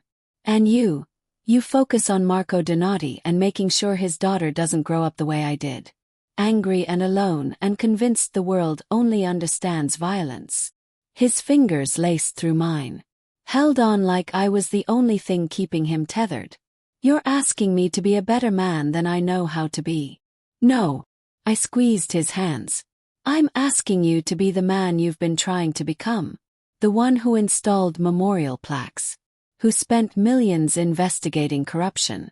Who gave me full transparency even knowing I might use it against him. That's who you are now, Luca. Don't let Catherine steal that from you. Something in his expression broke. He pulled me against him, arms wrapping around me tight enough to hurt. His face buried in my hair. His breath uneven against my neck. I'm so tired of carrying this alone. The words were muffled. Ugh. So fucking tired of pretending I'm strong enough to bear all of it. Then stop. I held him just as tightly. Stop carrying it alone. Let me help. That's what partners do. We stood like that for a long moment. 2 damaged people holding each other in a security office that smelled like burned coffee, surrounded by evidence of betrayal and violence, and the complicated mathematics of trying to be good in a world that rewarded cruelty. Eventually Luca pulled back. His eyes were red-rimmed but clear. Okay. We do this your way. Legal. Official. By the book. He touched my face gently. But if they hurt you, if Catherine comes after you the way she came after my workers, all bets are off. Deal. I managed a small smile. Now let's go check on Marco. Make sure his daughter still has a father. The hospital was sterile and too bright and smelled like antiseptic and fear. Marco was out of surgery but still critical. His wife sat in the waiting room, a small girl asleep in her lap. She looked up when we entered, her eyes widening in recognition. Mr. Santoro. Her voice was thick with unshed tears. They said Marco might not, that there could be complications. I know. Luca moved to kneel in front of her, making himself smaller, less intimidating. But he's strong. The doctors are excellent. And I'm covering all medical expenses. Everything. You focus on him. On your daughter. Let me handle the rest. She nodded mutely. Tears finally spilling over. This is Sienna. Luca gestured to me. My lead architect. She's going to make sure what happened today never happens again. To anyone. I promise you. The woman looked at me. Her eyes held questions. Accusations. Brief. My brother died in a construction accident. The words came out before I'd planned them. 2 years ago. Same site. So I understand what you're feeling right now. Fear. The anger. The sense that someone should pay for this. Should they? Her voice was barely a whisper. Pay. Yes. I said it firmly. And they will. Not because of revenge. Because of justice. There's a difference. And I'm going to make sure you and Marco get the right one. She held my gaze for a moment. Then nodded. Thank you. Luca stood. Call me immediately if anything changes. Day or night. I don't care what time. He pressed a card into her hand. And Sophia. He's going to survive this. I won't accept any other outcome. We left her there, clutching the card like a lifeline. In the hallway, Luca leaned against the wall. Exhaustion etched in every line of his face. I meant that. About not accepting any other outcome. If Marco dies because of Catherine's vendetta. He won't. I said it with more confidence than I felt. And even if the worst happens, we don't let it turn us into what she wants us to be. We honor him by building better. By making sure every other Marco out there has a safe place to work. By proving that some people actually learn from blood instead of just adding to it. He looked at me like I was something miraculous and terrifying in equal measure. How are you so sure? About who I can be? About what we're doing? I'm not. The honesty hurt. But I'm choosing to believe it anyway. Because the alternative is going back to hating you. And I'm tired of hate, Luca. It's exhausting. So I'm trying faith instead. Faith. He tested the word. In me. In us. Corrected. In the possibility that two broken people might be able to build something unbroken together. His hand found mine. Threaded our fingers together. I really am falling in love with you. You know that, right? The words should have panicked me. Should have sent me running. Instead, they settled into my chest like truth. I know. I squeezed his hand. And it's probably going to destroy us both. But let's build something beautiful first. While we still can. He pulled me closer. Kissed my forehead. Reverend. Deal. My phone buzzed. Text from unknown number. Enjoyed the show in Rome. That's just the opening act. Hope you're ready for what comes next. He showed Luca. His expression went cold. She's not done. No. I deleted the message. But neither are we. Let's go home. Regroup. Figure out our next move before she makes hers. Home. He smiled slightly. I like the way that sounds. Like we're on the same side now. We are. Meant it. For better or worse. In crime and architecture both. Remember. I remember. His arm wrapped around my shoulders as we walked toward the exit. Partners. Partners. Echoed. Outside, Rome stretched under afternoon sun. Ancient and scarred and still standing despite millennia of violence and betrayal and human cruelty. Maybe that's what survival looked like. Not perfection. Just persistence. Just the stubborn refusal to let the worst parts of history be the final word. As we climbed into the helicopter, I looked back at the construction site one last time.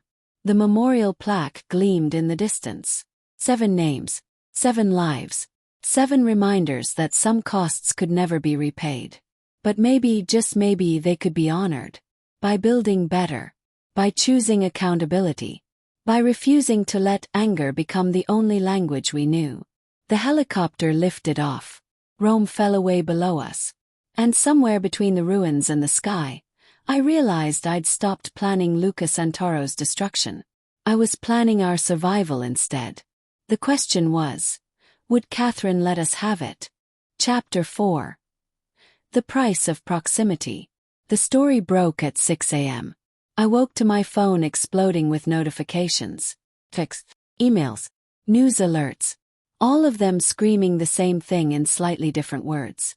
Sienna Blackwell. Architect of deception. My hands shook as I opened the first article. British tabloid. Headline designed for maximum damage. Sister of construction victim infiltrates company that killed her brother. Romantic relationship with CEO raises questions about revenge plot gone wrong. They had everything. My real name. Thomas's death. My false identity as Eleanor Webb. Photographs of me and Luca leaving the hospital together yesterday. His arm around my shoulders. The angle made it look intimate. Possessive. Exactly the narrative Catherine wanted. The article painted me as either a femme fatale using sex to destroy Luca from the inside, or a naive girl who'd fallen for her brother's killer. Either way, I was the villain or the victim. Never just a person making impossible choices. I scrolled through more articles. Italian papers, British news sites, even American outlets picking up the story. Someone had fed them everything. My Cambridge transcripts, Thomas's death certificate, employment records showing Eleanor Webb's sudden appearance in Luca's company. My phone rang. Luca. I'm guessing you've seen it. His voice was tight. All of it. I was already out of bed, pacing. How did she? Antonio talked. Before Giulio could bring him in. He went straight to Catherine with everything. She packaged it, added context that makes you look like either a gold digger or a black widow, and released it to every media outlet in Europe. He paused. I'm sending a car. Pack a bag. You're not safe in the staff quarters. Luca, I'm not running. Someone spray-painted murderer's whore on your door 20 minutes ago. You're not running. You're regrouping. His tone brooked no argument. Car arrives in 10 minutes. Be ready. He hung up. I moved to my door. Opened it carefully. The words were there in dripping red paint. Fresh enough that I could smell the fumes. And underneath, in smaller letters, your brother would be ashamed. The words hit harder than they should have. 'Cause maybe they were true. I come here for revenge. Ended up in bed with the enemy. Metaphorically, at least. Not yet literally, though the tabloids certainly implied otherwise. Thomas would have understood strategy. Would have approved of infiltration. But would he have approved of the way my heart raced when Luca looked at me? The way I'd started defending him instead of destroying him? I didn't know. Would never know. Packed quickly. Essentials only. Laptop with encrypted files. The few things that mattered. Thomas's necklace. I was zipping the bag when someone knocked. Miss Blackwell. Antonio is here. He's asking to speak with you. Froze. Opened the door. One of Luca's security team stood there. Young guy, nervous energy. Behind him, Antonio waited. Bruised. Bloodied. But alive. Giulio found him. The security guy looked uncomfortable. Mr. Santoro said to bring him to you first. Before the police. Said you deserved to hear his story. Where's Luca? Handling the media. Preparing a statement. He'll meet you at the villa. The guy gestured to Antonio. 5 minutes. Then we turn him over to authorities. I studied Antonio. He'd driven me a dozen times. Pleasant. Professional. Someone I'd never suspected. Why? The question came out flat. Why betray him? Antonio's eyes were hollow. May I sit? I gestured to the single chair in my tiny room. He collapsed into it like his strings had been cut. Catherine approached me 3 years ago. After my wife died. His voice was rough. Broken. Cancer. Stage 4. Expensive treatments. Had nothing. Luca paid for everything. Best doctors, private rooms, experimental treatments. But it wasn't enough. She died anyway. I'm sorry. Meant it. Catherine found me at the funeral. Said she understood loss. Said Luca's father had destroyed her brother the same way cancer destroyed my Elena. Slowly. Painfully. Until there was nothing left but rage. He looked at his hands. She offered me money. A lot of money. Enough to pay off Elena's medical debts. Enough to secure my daughter's future. All I had to do was watch. Report. Document anything that could be used against Luca. So you became her spy. For 2 years, yes. But I never hurt anyone. Never sabotaged anything. Just watched. Took notes. Passed information. His voice cracked. Then last week, she asked me to switch the supports. Said it would just delay the project. Make Luca look incompetent. She promised no one would get hurt. The collapse would happen during off hours. But you did it during working hours. The words tasted like accusation. She changed the timeline. Called me Thursday night. Said it had to be that morning. I asked why. She said because the media needed footage.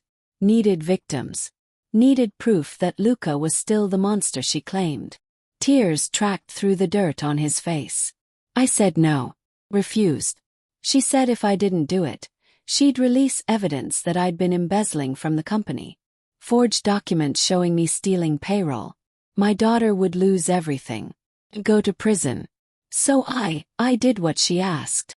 The weight of his confession hung in the air between us. Marco Donati almost died. My voice stayed level. His daughter is 2 years old. The same age your daughter was when your wife got sick. You were willing to make her an orphan to save yourself. I know. He looked at me finally. I know what I am.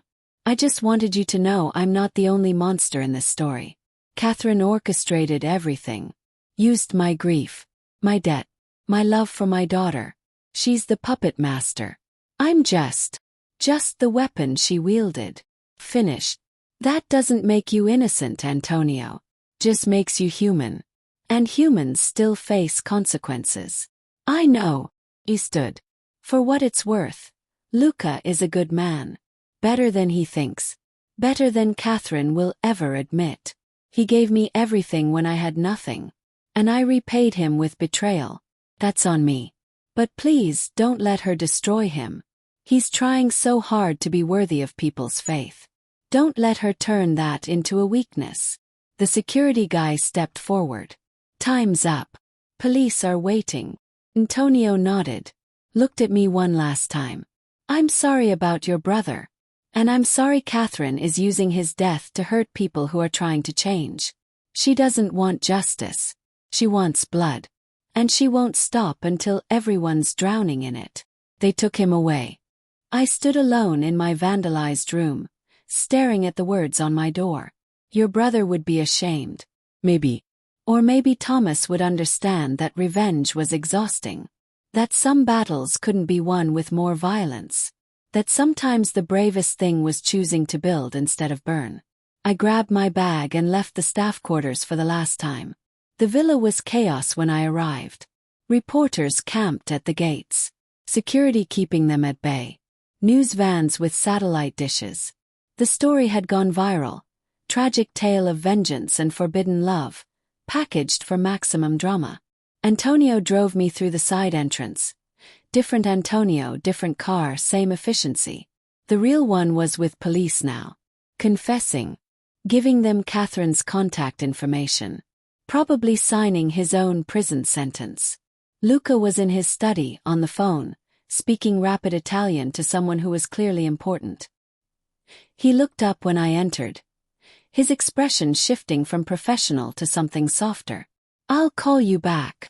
He ended the call. Moved to me immediately. Are you all right? Relatively. I set down my bag. Antonio talked to me. Told me everything. Catherine manipulated him through grief and debt. Used his dead wife as leverage. I know. Giulio extracted the full story before turning him over to police. Luca's hands found my shoulders. And I've read the articles. Seen the photos. The narrative she's building. That I seduced you for revenge. Or that you seduced me despite killing my brother. I couldn't keep the bitterness from my voice. Both versions make me look like either a monster or an idiot. Both versions are lies. His thumbs brushed my collarbone. The truth is more complicated. And more dangerous. Because the truth is that we're both trying to be better than our worst moments. And Catherine can't weaponize that without admitting that redemption is possible. Can it be possible? The question came out smaller than I intended. I don't know. His honesty hurt. But I'd like to find out. With you. If you're willing to weather this storm. I looked at him. Really looked. Saw the exhaustion etched in his face. The vulnerability he rarely showed. The hope that I might choose him despite every rational reason not to. I'm not going anywhere. The words felt like a vow. Catherine wants to destroy us both. She doesn't get to win by making me run. Something fierce lit in his eyes. Thank you. Don't thank me yet. I still might end up hating you by the end of this. As long as you hate me here, I can live with that. His smile was slight. I've prepared a statement for the press, confirming your identity, acknowledging the complexity of our working relationship, offering no apologies for hiring you or defending my decision to do so. That's going to make things worse. Good. Let Catherine think she's winning. Let her push harder. The more aggressive she gets, the more mistakes she'll make. His hands dropped from my shoulders. And while she's focused on us, I'm having investigators dig into her background, her finances, her brother's supposed destruction by my father. Something doesn't add up about her story. What do you mean? I went through my father's files last night. Every business deal he made. Every partnership he dissolved. Her brother, Jonathan Ashford, isn't in any of them. No contracts, no lawsuits, no records of them ever working together. I frowned. So she's lying about her motivation. Or she's confused about what actually happened. Or there's another connection I'm missing. He moved to his desk, pulled up documents on his computer. Jonathan Ashford was a property developer in London. Went bankrupt in 2019. Blamed it on bad investments and the pandemic. Died in 2022 from liver failure. Decades of alcoholism. Tragic.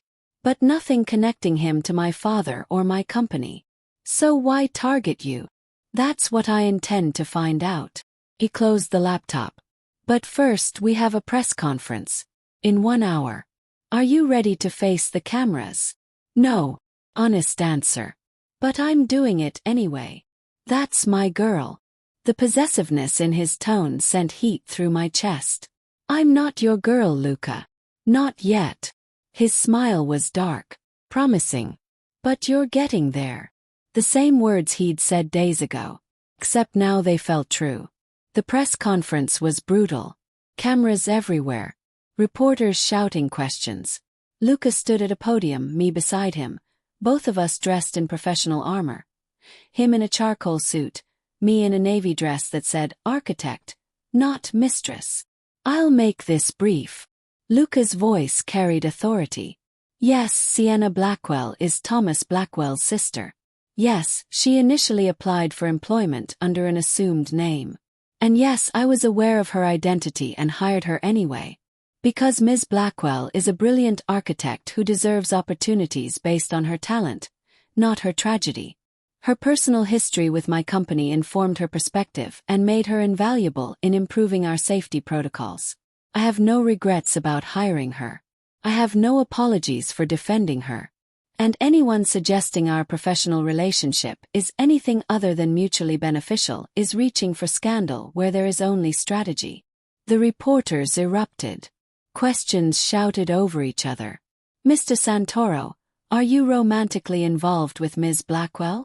That's personal and irrelevant to this company's operations. Ms. Blackwell, did you infiltrate Santoro Construction to destroy it from within?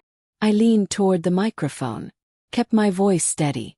I joined this company to understand what happened to my brother, to ensure his death meant something, to help prevent future tragedies. Working with Mr. Santoro has shown me that some people genuinely want to change. And that change requires difficult conversations, not destruction. So you've forgiven him for your brother's death? The question landed like a knife. No. I met the reporter's eyes. Forgiveness is complicated. But I've learned that holding on to rage was destroying me more than it could ever hurt him. So I'm choosing something else. Understanding. Partnership. The possibility that two people can build something good from terrible foundations. That sounds like a romance novel, Ms. Blackwell. That sounds like survival. I didn't smile. Which is more interesting than any story you're going to write. Luca's hand found the small of my back. Steadying. Claiming. One more question. He pointed to a reporter in the back. Mr. Santoro, What do you say to allegations that you're still cutting corners? That the Rome collapse proves you haven't changed? I say those allegations are being made by someone with a vested interest in destroying my reputation. Someone who orchestrated sabotage and framed it as negligence. Someone who will face legal consequences for attempted murder and corporate terrorism. His voice went cold. Catherine Ashford's vendetta has cost 3 workers their health and nearly cost one his life. That's not justice. That's violence. And I will not allow her to weaponize my past mistakes to justify present crimes. He stepped back from the podium. That's all. Thank you. We walked inside together, cameras flashing, reporters shouting, the world trying to pull us apart. Luca's hand stayed on my back until we reached his private study. Only then did he release me. You did well out there. He poured 2 whiskeys without asking if I wanted one. The part about survival being more interesting than romance, that was perfect. It was true. I took the glass. This isn't a love story, Luca. It's a war story. And we're both casualties trying to make it mean something. What if it could be both? He moved closer. A war story and a love story. They're not mutually exclusive. In our case, they might be. I sipped the whiskey. Felt it burn. Loving you might be the thing that destroys me. Or saves me. I haven't decided which yet. Then let me help you decide. His hand cupped my face. Gentle. Reverent. I meant what I said earlier. I'm falling in love with you, Sienna. Have been since you challenged me in front of that construction site. Since you looked at me like I was capable of being better than my worst self. No one's ever looked at me like that. Like I was worth redemption. Everyone's worth redemption. The words came out whispered. The question is whether they do the work to earn it. Then watch me earn it. His thumb brushed my cheekbone. Watch me be worthy of your faith. Even if it takes the rest of my life. Luca. I know. It's too fast. Too complicated. Too dangerous. His forehead touched mine. But I don't care. Life's too short to pretend I don't feel what I feel. And what I feel is that you're the first real thing I've known in a decade.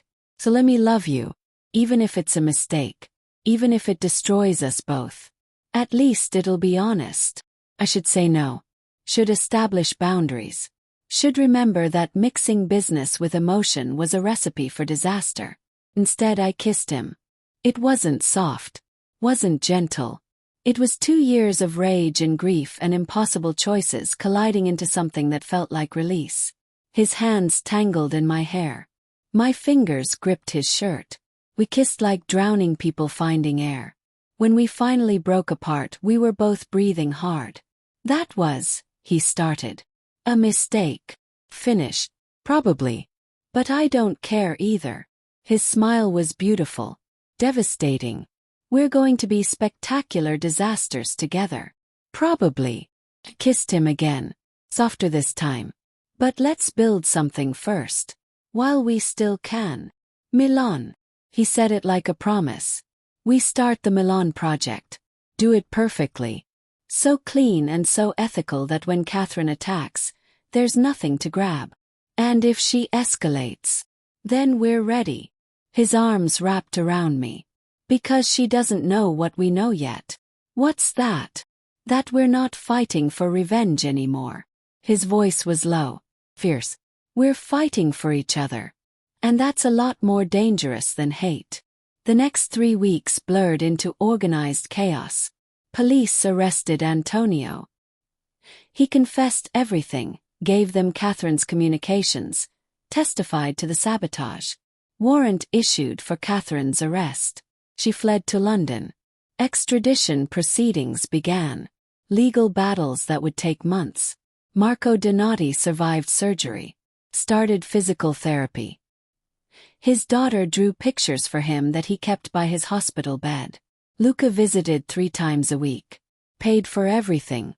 Set up a trust fund for the family. Never once mentioned it to the press. The media frenzy gradually died down. New scandals replaced ours. The story became old news. Interesting but no longer urgent. And through it all, Luca and I built Milan. We pulled the bribed permits, filed legitimate applications, waded through the official bureaucracy, cost millions, cost months, but we did it right.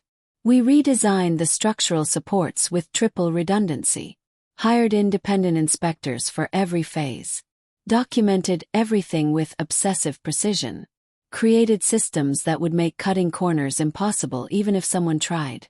We became partners in the truest sense, working 16-hour days, arguing about materials and timelines and safety margins, pushing each other to be better, building something that would outlast both of us. And somewhere in the chaos of construction and legal battles and media scrutiny, we fell in love. Not the dramatic, explosive kind. Quiet kind. The kind built on trust and exhaustion and choosing each other every day despite easier options. I'd wake up in his bed, having migrated from the guest room to his suite gradually, naturally.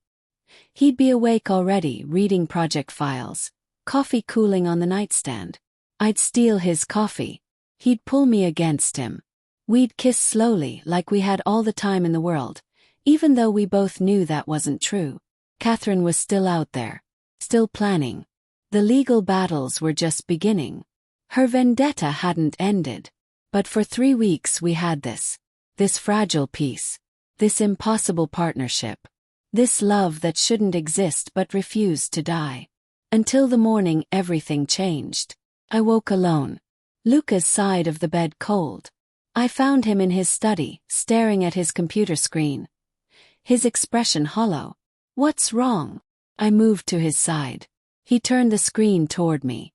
Email from an unknown address. No subject line. Just an attachment. Photograph. It took me a moment to process what I was seeing. Then my blood turned to ice. The photo showed a younger Luca, maybe 25, 26, standing beside a construction site, smiling. And beside him another man, older, wealthy-looking. I recognized the older man from research I'd done months ago. Jonathan Ashford, Catherine's brother. And in the background of the photo, barely visible, a building. Under construction. The address visible on a sign in the corner. The same building that collapsed 5 years later. The same building that killed 7 people.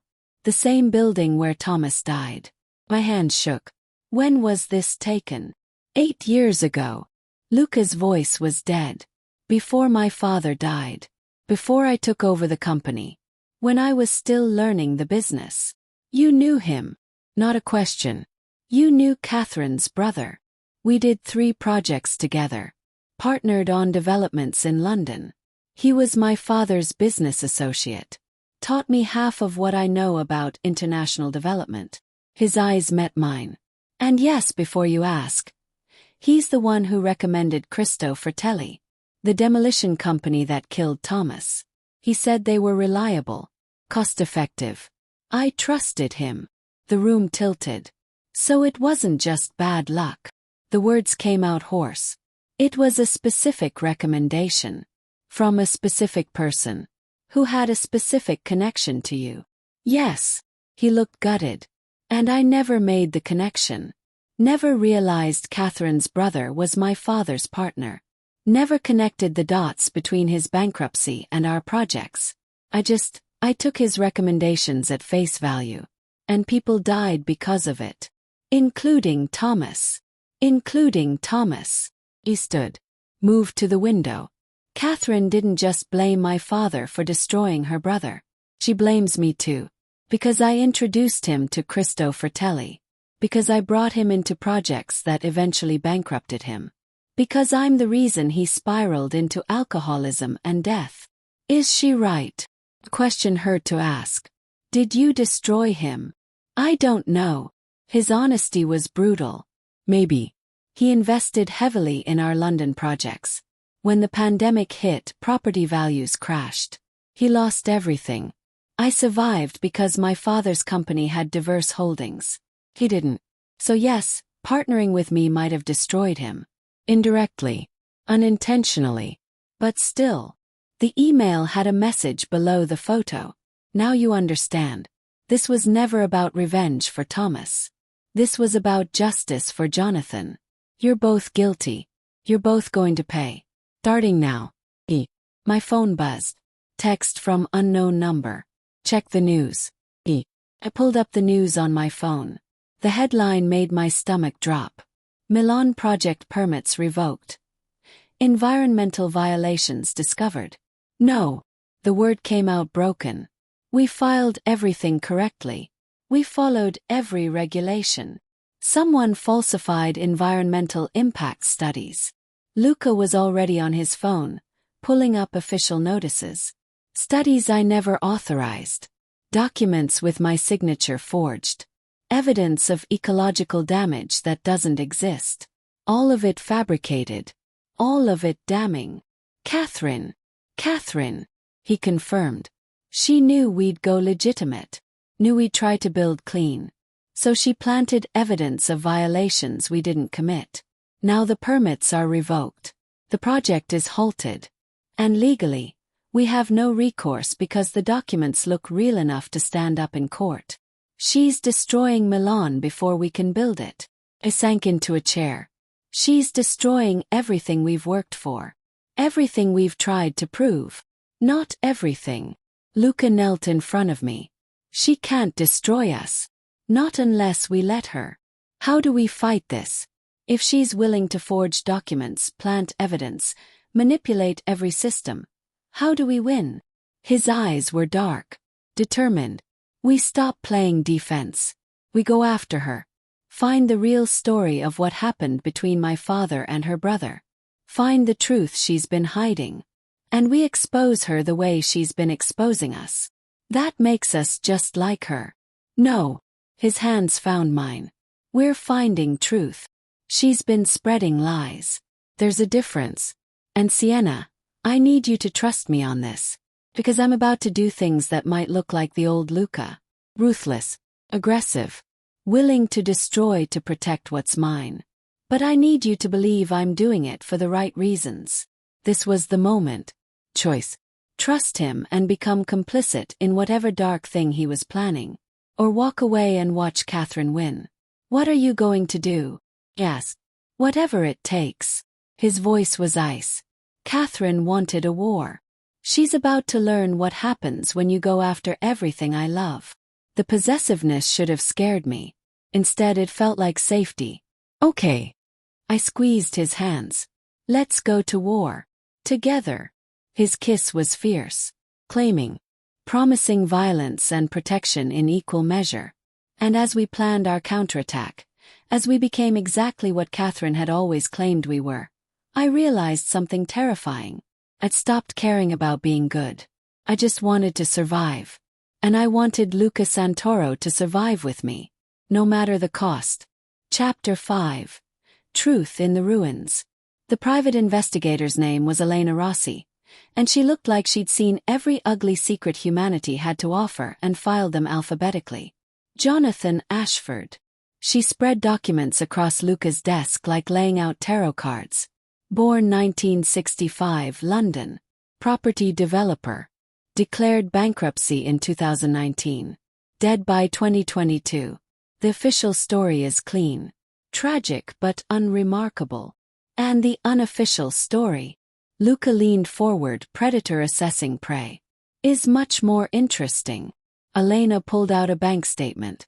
In 2018, Jonathan invested £8 million in a London development project partnered with your father's company. The project was legitimate. Luxury flats in Kensington. Should have been profitable. Should have been. I caught the implication. What went wrong? Nothing went wrong with the project. It was completed on time, sold out within weeks, turned a healthy profit. Elena's smile was sharp. But Jonathan never saw a penny of it. Luca went very still. Explain. Your father's CFO at the time was a man named Marcus Webb. Very creative with accounting. Very good at making money disappear into shell companies and offshore accounts. She pulled out more documents. Wire transfers, corporate registrations, bank records. Webb embezzled Jonathan's entire investment. Made it look like legitimate business expenses. By the time Jonathan realized what happened, Webb had vanished to the Cayman Islands with £12 million. My stomach dropped. My father knew Marcus Webb. No relation. Elena glanced at me. Different Webb entirely. Pure coincidence. But yes, this is the man who destroyed Jonathan Ashford. Not your father, Mr. Santoro. Not you. A corrupt CFO who stole from multiple investors before disappearing. Did my father know? Luca's voice was carefully controlled. That's where it gets complicated. Elena pulled out emails. Your father discovered the embezzlement 6 months after it happened. Fired Webb immediately. Reported him to authorities. Tried to recover the stolen funds. But Webb had covered his tracks too well. The money was gone. And legally, your father's company wasn't liable for an employee's criminal actions. But he could have made it right. I said it quietly. He could have repaid Jonathan from company funds. Made him whole. He tried. Elena showed us more documents. He offered Jonathan a settlement, £2 million as a goodwill gesture. Jonathan refused. Said it was insult on top of injury. Demanded the full £8 million plus damages. Your father said the company couldn't afford that without bankrupting legitimate investors. They went to court. Jonathan lost. And then Jonathan started drinking. Luca finished. Started blaming my father for not doing more. Started telling everyone that the Santoro family destroyed him. Exactly. Elena gathered the documents. Catherine believes her brother's version of events. That your father could have saved him but chose not to. That you were complicit by association. That the Santoro family cares more about profit than people. She's not entirely wrong. I looked at Luca. Your father could have paid the full amount. Chose not to because it would hurt his bottom line. That's choosing money over a person's life. My father paid Marcus Webb's theft victims what he could afford without destroying the company and the hundreds of people who worked for it. Luca's tone was defensive. You want me to apologize for him not bankrupting himself to fix someone else's crime? I want you to see why Catherine believes what she believes. I moved closer. Your father made a business decision. It was probably the right one. But to Jonathan, to Catherine, it looked like the rich protecting their wealth while letting the little guy drown. So what do we do with this? Luca gestured to the evidence. Catherine built her entire vendetta on a lie. Jonathan wasn't destroyed by the Santoro family. He was destroyed by a criminal who happened to work for us. We expose her. Elena said it like it was obvious. Take this to the media. Show that her revenge is based on false narrative. Destroy her credibility the way she's destroyed yours. No. The word came out before I'd fully thought it through. Both of them looked at me. No. Luca's eyebrow lifted. You want to let her keep attacking us? I want to understand her first. I picked up the photo of Jonathan, the one Catherine had sent. He looked happy in that image. Oh. Before Webb destroyed him. She's not just angry. She's grieving. She lost her brother to alcoholism and suicide by liver failure. That kind of death. Slow, painful, watching someone destroy themselves. It doesn't give you closure. It gives you rage with nowhere to go. So you're sympathizing with her. Luca's voice was carefully neutral. After everything she's done, I'm understanding her. There's a difference. I met his eyes. If we expose her publicly, we humiliate her. Make her look foolish. That doesn't end this. Escalates. She'll come after us harder, more desperately, with nothing left to lose. Then what do you suggest? Elena looked genuinely curious. We give her the truth privately. Show her these documents. Let her see that she's been fighting the wrong enemy. Took a breath. And then we offer her something she wants more than revenge. Which is? Luca was watching me with an intensity that felt like touch. Justice. I pulled up a file on my laptop. I spent last night tracking Marcus Webb. He's still in the Cayman Islands. Still living off stolen money. Still untouchable because the statute of limitations ran out and he's outside extradition treaties. So he gets away with it. Luca's hands clenched. The man who actually destroyed Jonathan walks free while Catherine blames us. Unless we bring him back. I showed them what I'd found. Webb has a daughter. Lives in London. He visits her twice a year under a false passport. If we know when he's traveling, if we coordinate with the right authorities, we can have him arrested on UK soil. Put him on trial for the embezzlement. Make him face consequences. Elena's smile was predatory. That's brilliant. Catherine gets actual justice for her brother. Webb pays for his crimes. And you two come out looking like heroes who helped catch a criminal. It's also highly illegal, Luca pointed out. Tracking someone's travel, coordinating arrests, crossing international jurisdictions. We'd need resources that official channels don't have. Good thing you have unofficial channels. I held his gaze. This is what you meant when you said whatever it takes, isn't it? Using your connections, your money, your willingness to operate in gray areas. We can't do this legally. But we can do it right. You're asking me to orchestrate an international kidnapping. I'm asking you to deliver a criminal to justice using unconventional means. I moved closer. And I'm asking you to do it not for revenge, but because it's the only way to end this without more people getting hurt. Catherine.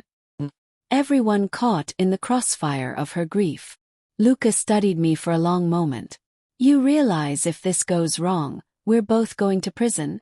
Then we better not let it go wrong. I smiled slightly. Partners, remember? In crime and architecture both. His laugh was short. Surprised. You've changed since you walked into my office 6 months ago. So have you. I touched his face.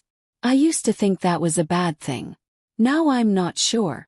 Elena cleared her throat. I hate to interrupt this moment, but if we're actually doing this, we need to move fast. Webb's next visit to his daughter is in 3 weeks. That's our window. Do it. Luca's voice was decisive. Find out his travel schedule. Which airports, which hotels, which routes. I'll coordinate with contacts in British law enforcement.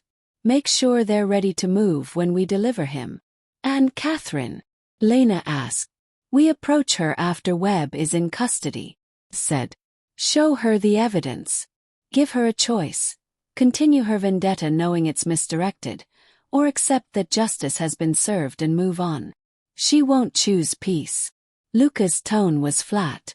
She's too invested in hating us. Maybe. I gathered the documents. But we have to try. Because I'm not becoming the kind of person who destroys people without giving them a chance to be saved first. His eyes held mine. Even if that means risking everything we've built. Especially then. I kissed him softly. Otherwise, we're just Catherine with better marketing. The next 3 weeks were a masterclass in organized crime. Elena tracked Webb's movements with precision that should have terrified me. His flights, his hotels, his meeting schedules with his daughter. Every detail mapped and documented. Luca called in favors from contacts I didn't ask about. British police officers who owed him things. Customs officials who looked the other way when convenient. People who operated in the spaces between legal and right. And I designed the perfect trap. Webb always stayed at the same hotel in London. Always visited his daughter on Sunday afternoons. Always flew back to the Caymans on Monday morning. Creature of habit. Predictable. We'd get him Sunday night.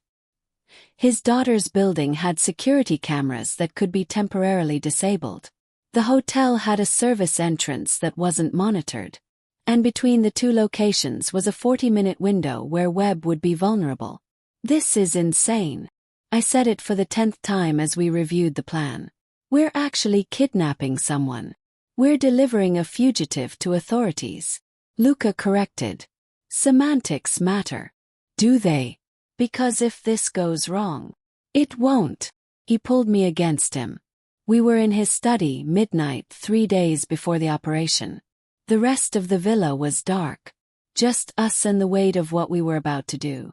Elena has done this before. My contacts are solid. And you plan this perfectly. It's going to work. And if it doesn't, if we get caught, then we go down together. His hand cupped my face. I told you, I'm not losing you. Not to Catherine. Not to the law.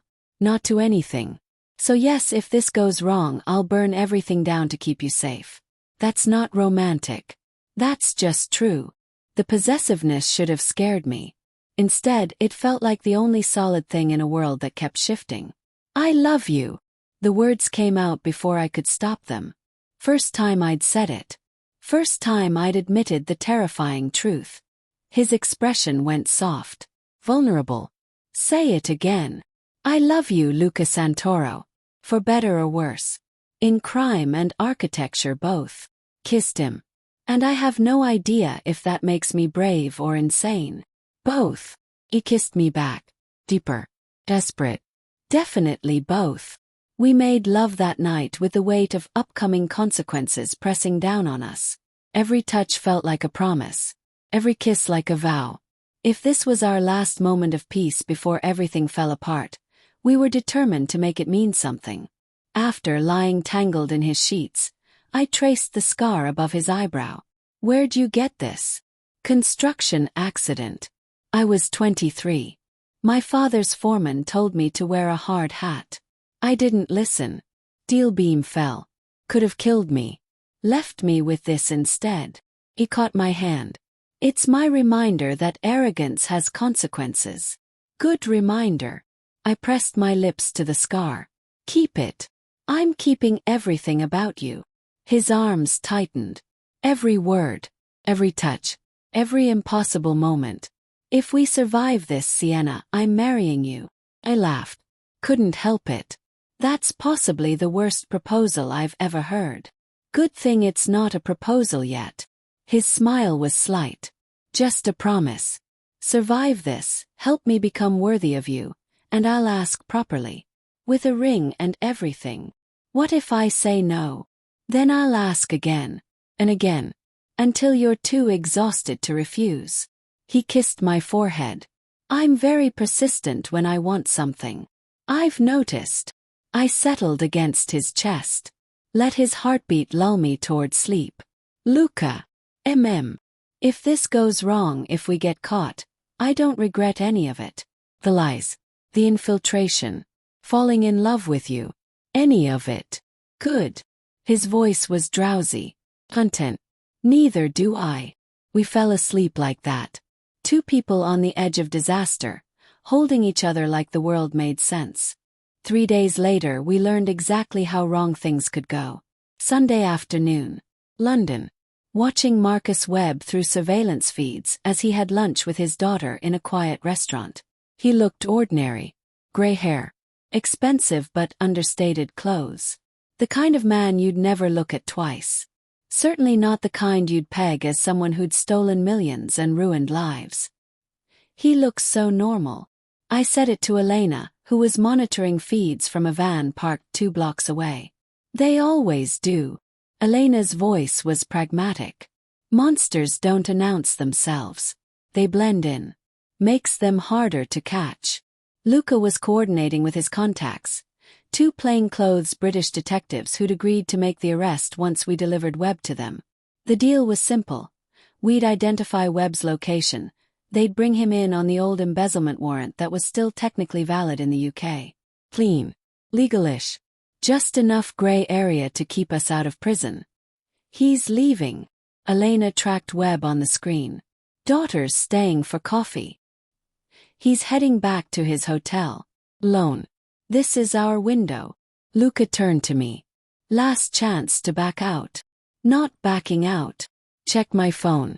The hotel security system that I'd remotely accessed, illegally, showed service entrance clear. We're doing this. Elena drove.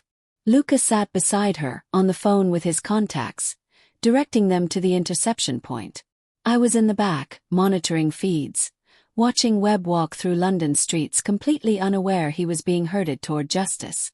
It went perfectly for exactly 12 minutes. Then everything fell apart. Webb turned down an alley that wasn't in his normal route. Shortcut. Something he'd never done before. He's deviating. Elena's voice was tight. Why is he deviating? I don't know. Check the feeds. Maybe he got a call. Maybe. The explosion happened 3 seconds later. Not loud. Not dramatic. Just a sharp crack and a building collapsing in the background of our surveillance feed. The building Webb had just walked past. The building his daughter's restaurant was in. Oh my God. The words escaped before I could stop them. Oh my God, that's the restaurant. Elena was already turning the van around. He blew up the restaurant. He knew. He fucking knew we were coming and he. My phone rang.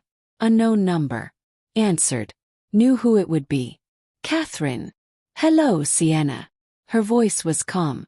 Satisfied. I assume you're watching the news. What did you do? My voice shook. There are people in that restaurant. Innocent people.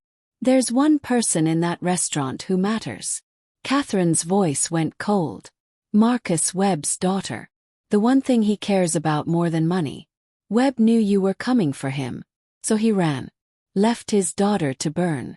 Proves exactly what kind of man he is, doesn't it? You killed her. I couldn't breathe. You killed an innocent woman to prove a point. I killed the daughter of a thief to deliver justice. Catherine's voice didn't waver. Just like Thomas died because of your boyfriend's negligence. Just like Jonathan died because no one cared enough to save him. Now Webb knows what it feels like to lose everything. And you too know what it feels like to have blood on your hands. We didn't. You orchestrated this. You put the target on her back by going after him. So yes, Sienna. You did this. You and Luca. Welcome to being monsters. It suits you. You pause. Oh, and the British police. They're very interested in talking to you about illegal surveillance, conspiracy to commit kidnapping, and now, accessory to murder. I made sure to send them all your evidence. Every document, every communication, everything you've done to try to trap Webb. Have fun explaining that to a judge. The line went dead. The van was silent except for the sound of sirens in the distance. Luca looked at me. His face had gone gray. She set us up. She set us up. I repeated. We went after Webb. She knew we would. So she went after his daughter first. Made it look like we caused it. Made sure the police have evidence of our illegal operation. And now Webb is in the wind. Elena pulled over. Killed the engine. He'll run back to the Caymans. We'll never touch him. His daughter is dead. And you two are about to be arrested for attempted kidnapping and accessory to murder. The reality crashed over me in waves. We tried to do the right thing. To deliver justice. To give Catherine a path to peace. And she'd turned it into a weapon. Used our good intentions to commit murder. Used our evidence against us. Proved that we were exactly as bad as she'd always claimed. We have to run. Luca was already on his phone. I have a plane ready. We can be out of the country in 2 hours. No. I said it firmly. We don't run. Sienna, if we stay, we go to prison. For years. For a crime we didn't commit. For a crime we enabled. Cut him off. We didn't plant the bomb. But we created the conditions. We tracked Webb. We put his daughter in the crossfire. We're complicit, Luca. And running doesn't change that. So what do we do? His voice was raw. Turn ourselves in. Confess.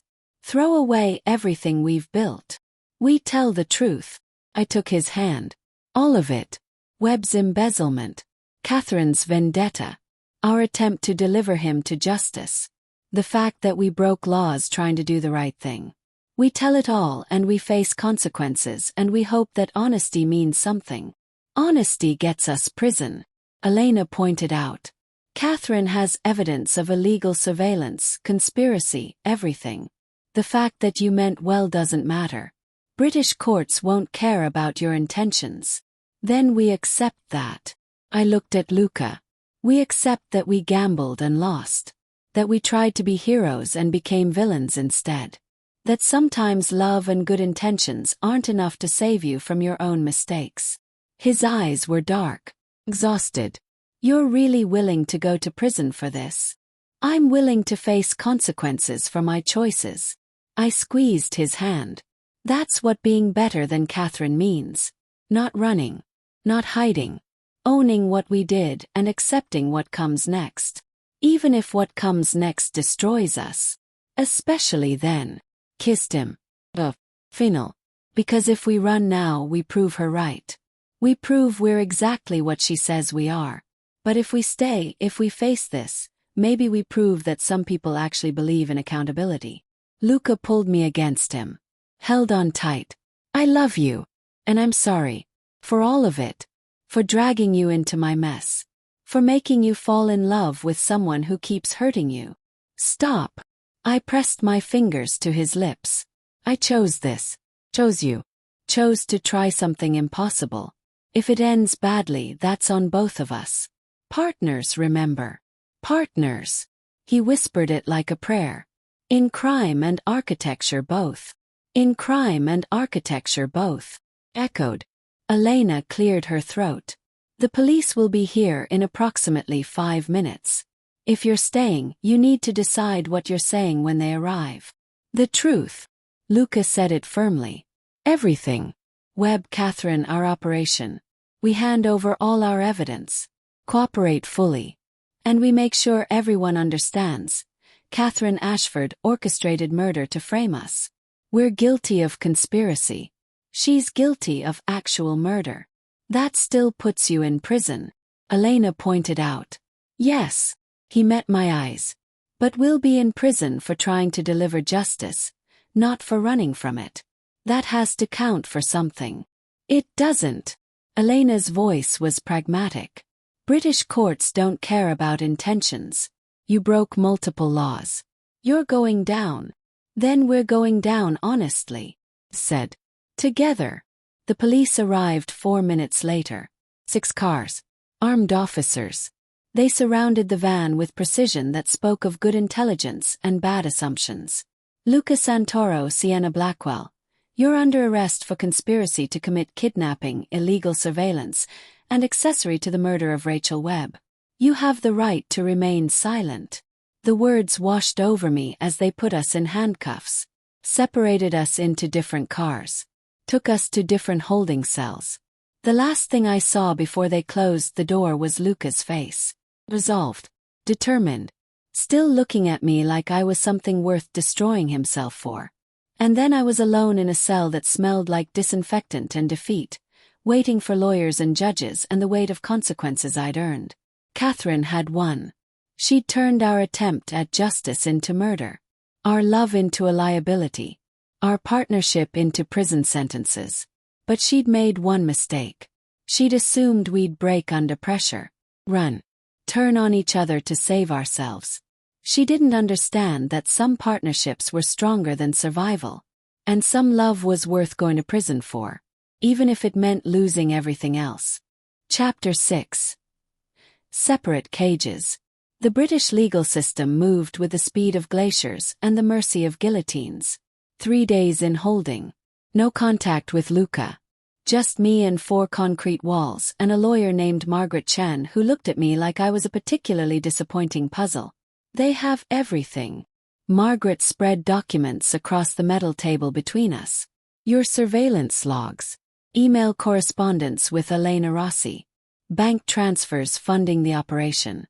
Flight manifest. Hotel reservations. You didn't just plan a kidnapping. You documented every step of it. We were trying to bring a criminal to justice.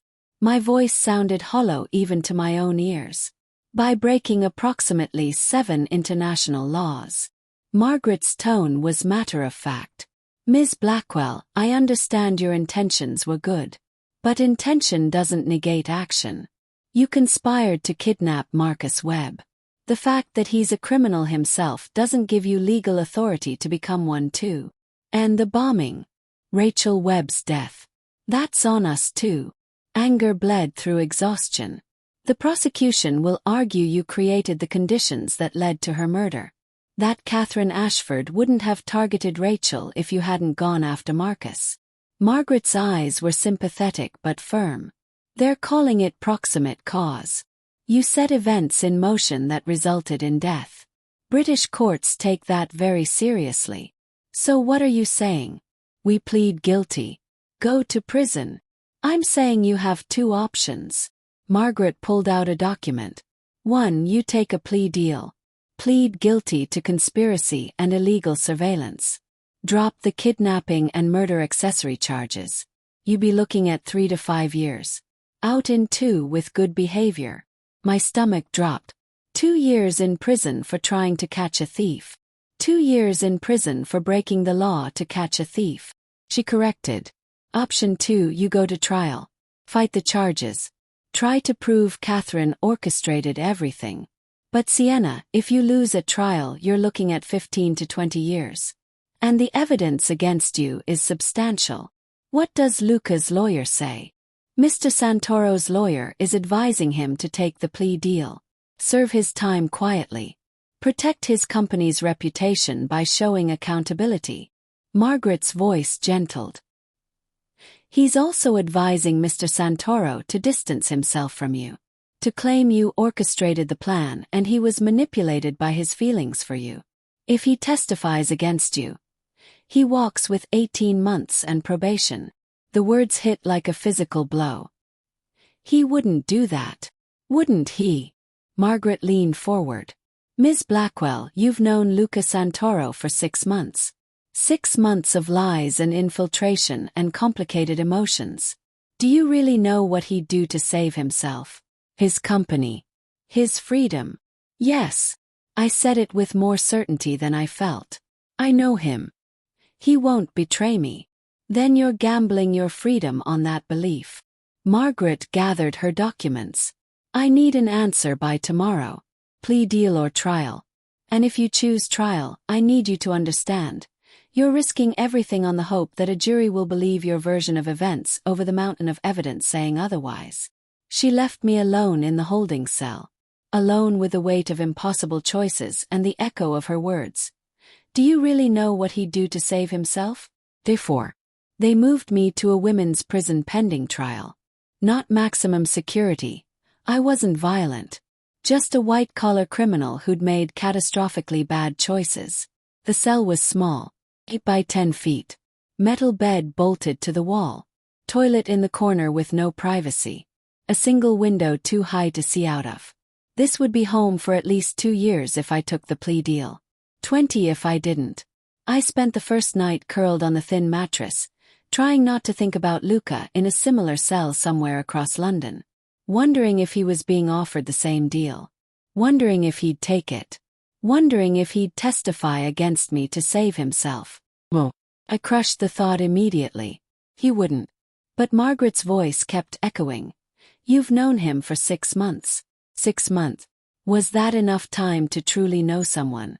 To trust them with your freedom? Your life? I'd trusted Thomas for 23 years and he'd still kept secrets from me. Engineering problems he'd covered up because he didn't want to worry me. Projects he'd taken on that were riskier than he'd admitted. Love didn't make people transparent. Just made you want to believe they were. My second night a guard brought a message. Just a folded piece of paper with 4 words in Luca's handwriting. Trust me. I'm working. No signature. No explanation. Just 4 words that could mean anything. Working on what? An escape plan. A legal strategy. A way to throw me under the bus while looking noble. I held that paper until it was crumpled and warm, trying to extract meaning from 4 words that refused to give me certainty. Day 7. Margaret returned with news. The prosecution wants to meet. Informal discussion before the plea deadline. She looked cautiously optimistic. They're willing to hear your side of events. If you can provide evidence that Catherine Ashford orchestrated Rachel Webb's murder, they might reduce charges. What kind of evidence?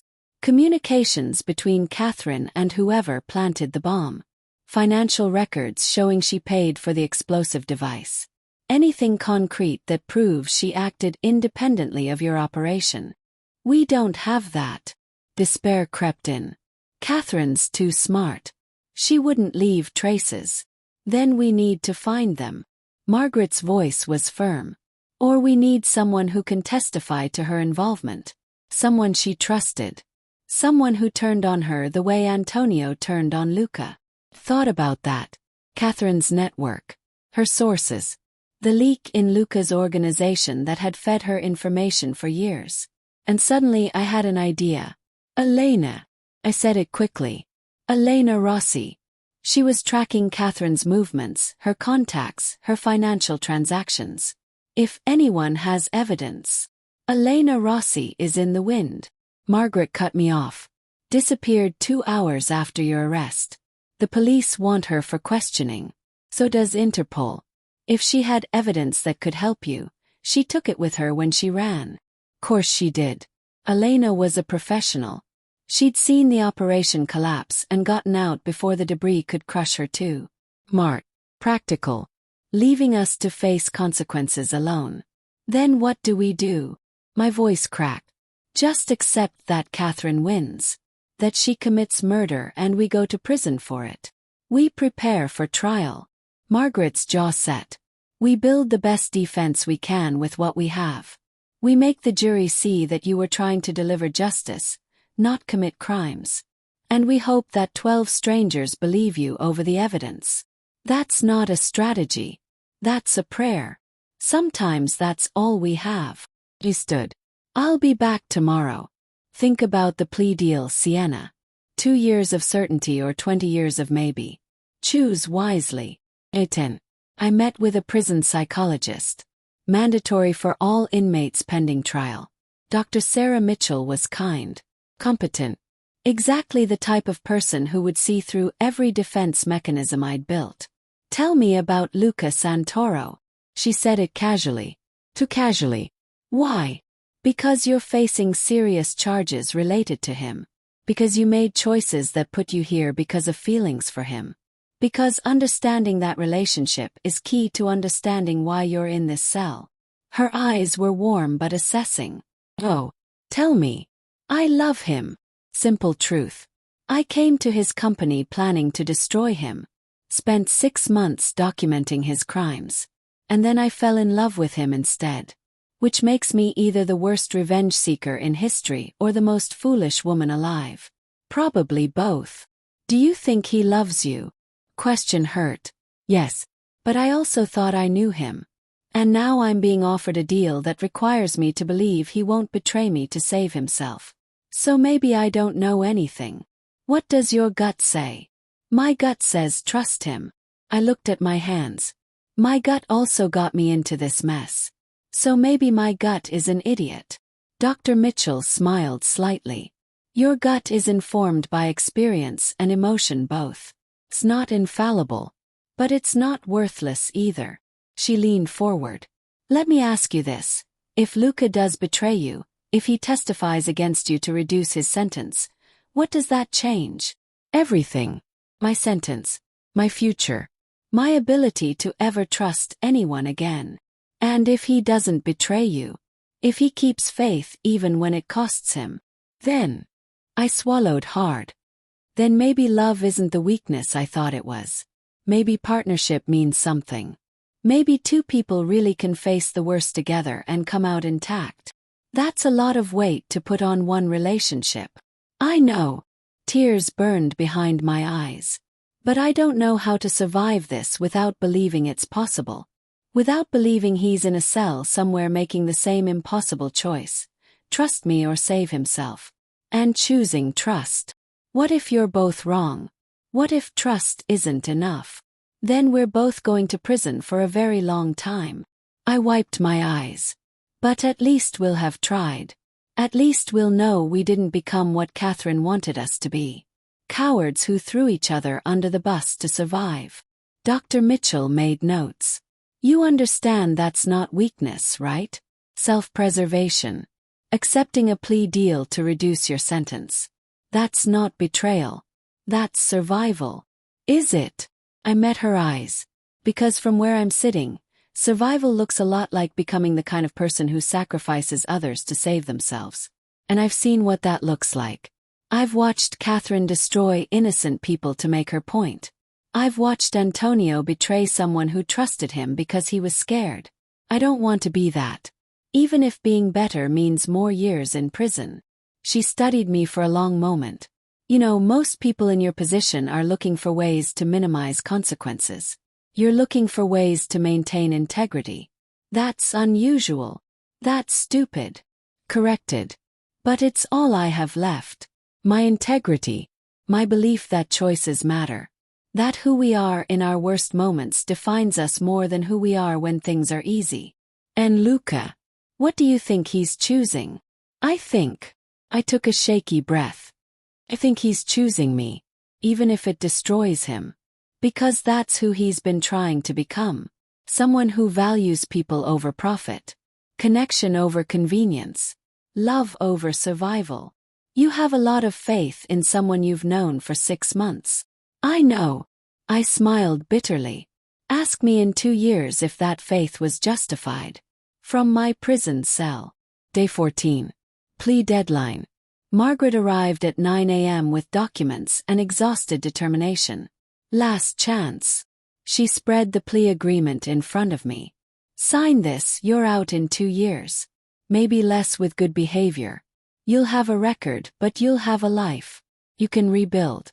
Start over. And Luca. Mr. Santoro has been offered a similar deal. 18 months. His lawyer is strongly advising him to take it. Margaret's voice was carefully neutral. He hasn't signed yet. Waiting to hear what you decide. My heart lurched. He's waiting for me. According to his lawyer, yes. He won't make his choice until you make yours. Said something about partnership meaning you decide together. She shook her head. Which is romantic but legally idiotic. His sentence isn't dependent on yours. He could walk in 18 months regardless of what you do. Unless he thinks I'm going to trial. Then he waits to support me. To testify on my behalf even if it means longer in prison. The realization hit hard. He's gambling his freedom on my choice. Yes. Which is why you need to make the smart choice, Sienna. Take the deal. 2 years. Luca takes his 18 months. You both survive this. You both get to rebuild. I looked at the document. My signature line. One name that would end this nightmare and start a different one. 2 years. Versus the possibility of 20. 2 years. Versus the chance, however slim, of proving Catherine was guilty. Of actually delivering justice instead of just accepting punishment. 2 years of certainty. Or 20 years of maybe. I need to see him. The words came out firm. Before I decide. I need to see Luca. Talk to him face to face. Make this decision together. Like partners. Margaret sighed. That's not standard procedure. I don't care about procedure. I care about not making a life-altering decision without talking to the person I'm making it with. I met her eyes. Make it happen. Please. She studied me for a long moment. Then nodded. I'll see what I can do. But Sienna, you have until 5 p.m. to sign that deal or it expires. If you wait too long trying to coordinate with Mr. Santoro, you lose the option entirely. Then we better work fast. Understood. Set up the meeting. Whatever it takes. They brought us to a conference room at 3 p.m. 2 hours before the deadline. Luca walked in wearing prison orange that somehow still looked expensive on him. 2 weeks of detention had sharpened his features, added shadows under his eyes. But when he saw me, something lit in his expression that made my heart stutter. Sienna. My name sounded like relief. We weren't allowed to touch. 2 guards stationed at the door made sure of it. But we sat across from each other at the table, close enough that I could see the gold flecks in his dark eyes. Close enough that I could feel his presence like gravity. You look terrible. I said it softly. You look beautiful. He smiled slightly. Even in prison orange. Especially in prison orange. Very fashionable. Luca. I know why we're here. Plea deals. The deadline. He leaned forward. Margaret says you wanted to decide together. So let's decide. What do you want to do? I pulled out the plea agreement Margaret had left with me. 2 years for me. 18 months for you. We both walk eventually. Rebuild our lives. Move forward. That's the safe choice. His voice was neutral. What's the other choice? We go to trial. Fight the charges. Try to prove Catherine murdered Rachel Webb to frame us. Spend months in legal battles. And if we lose, which is likely, we both get 20 years. He held my gaze. But if we win, we walk free. Cleared of everything except the surveillance charges. Maybe 2 years probation instead of prison time. Those are terrible odds. Yes. No argument. But they're honest odds. Take the plea, and we're admitting guilt. We're saying we accept responsibility for Rachel Webb's death, even though we didn't pull the trigger. We're letting Catherine win. And if we fight and lose, we give up 18 years of our lives to make a point. Yes. He reached across the table. Stopped just short of touching my hand. So the question becomes, which matters more? Survival or integrity? Living or being right? I looked at his hand. So close to mine. Separated by inches and rules and the weight of impossible choices. I spent 2 years planning your destruction. I said it quietly. 2 years convinced you were irredeemable. And then I fell in love with you instead. Do you know why? Why? Because you kept choosing to be better. Even when it cost you. Even when being ruthless would have been easier. You built memorial plaques. You changed protocols. You gave me full transparency knowing I might use it against you. I met his eyes. You chose integrity over convenience every time. That's who you became. And I fell in love with that person. So you want to fight. Not a question. I want to be the people we've been trying to become. The ones who face consequences. Who believe truth matters. Who don't sacrifice others to save ourselves. Finally closed the distance. Let my fingers brush his. The guards shifted but didn't intervene. Even if it means 20 years, Luca. Even if we lose everything. I want to fight. Together. His hand wrapped around mine. Warm. Solid. Real. Then we fight. His voice was steady. We go to trial. We prove Catherine is guilty. And we accept whatever consequences come from that choice. Together. We could lose everything. We could lose everything anyway. At least this way we lose it honestly. He lifted my hand. Pressed a kiss to my knuckles despite the guard's disapproval. Partners. In crime and architecture both.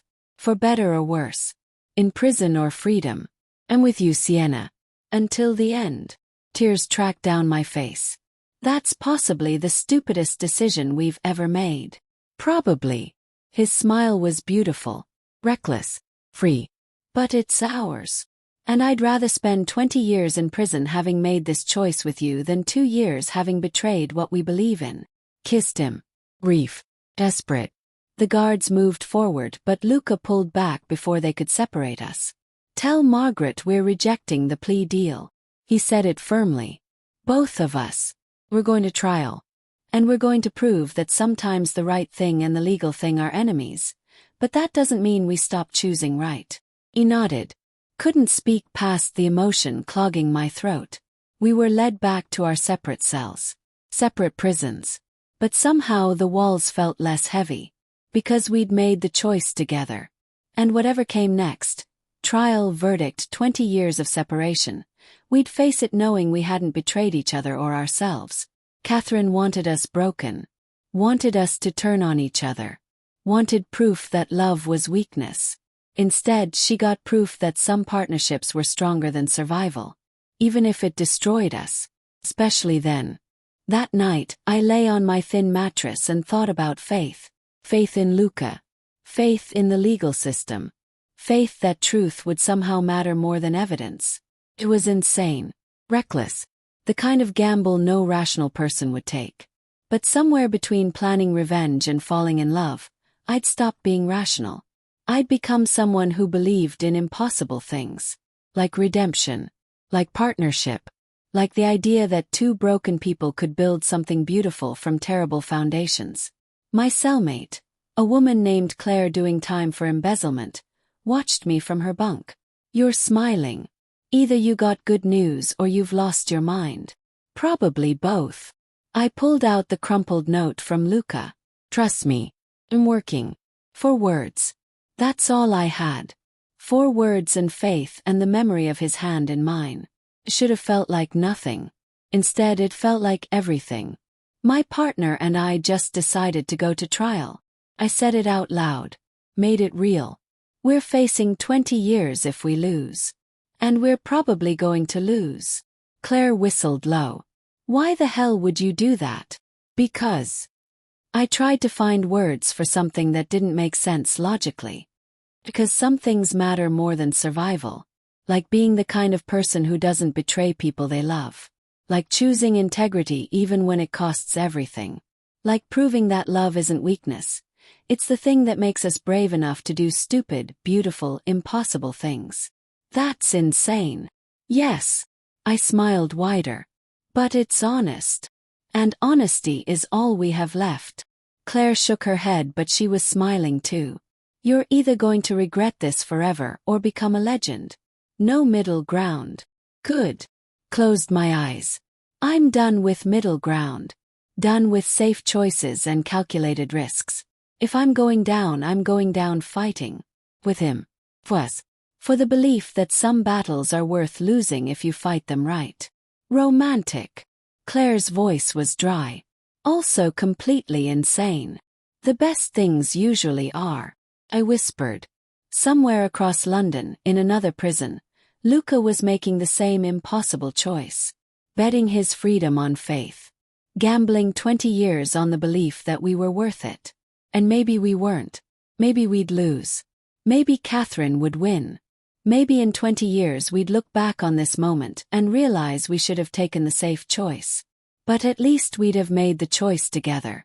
At least we'd have proven that love, real love, the kind built on truth and partnership and choosing each other every day, was stronger than fear. Even if it killed us. Especially then. Chapter 7. The Trial of Saints and Sinners. The courtroom was older than justice itself. Wood panels dark with age.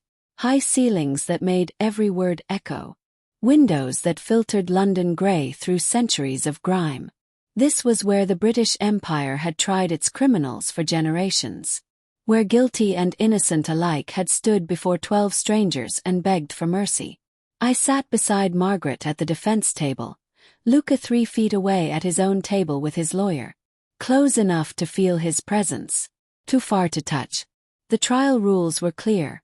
We were co-defendants, but our cases would be tried separately. My charges first. His to follow. Which meant he'd watch me face judgment before facing his own. All rise for the Honorable Judge Patricia Whitmore. We stood.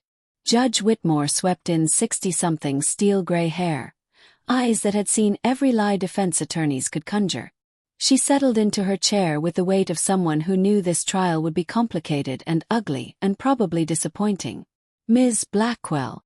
Her voice carried without effort. "You stand accused of conspiracy to commit kidnapping, illegal surveillance, and accessory to murder. How do you plead?" Margaret had coached me. Keep it simple. Clear. No emotion. "Not guilty, Your Honor." Very well. Opening statements. The prosecution went first.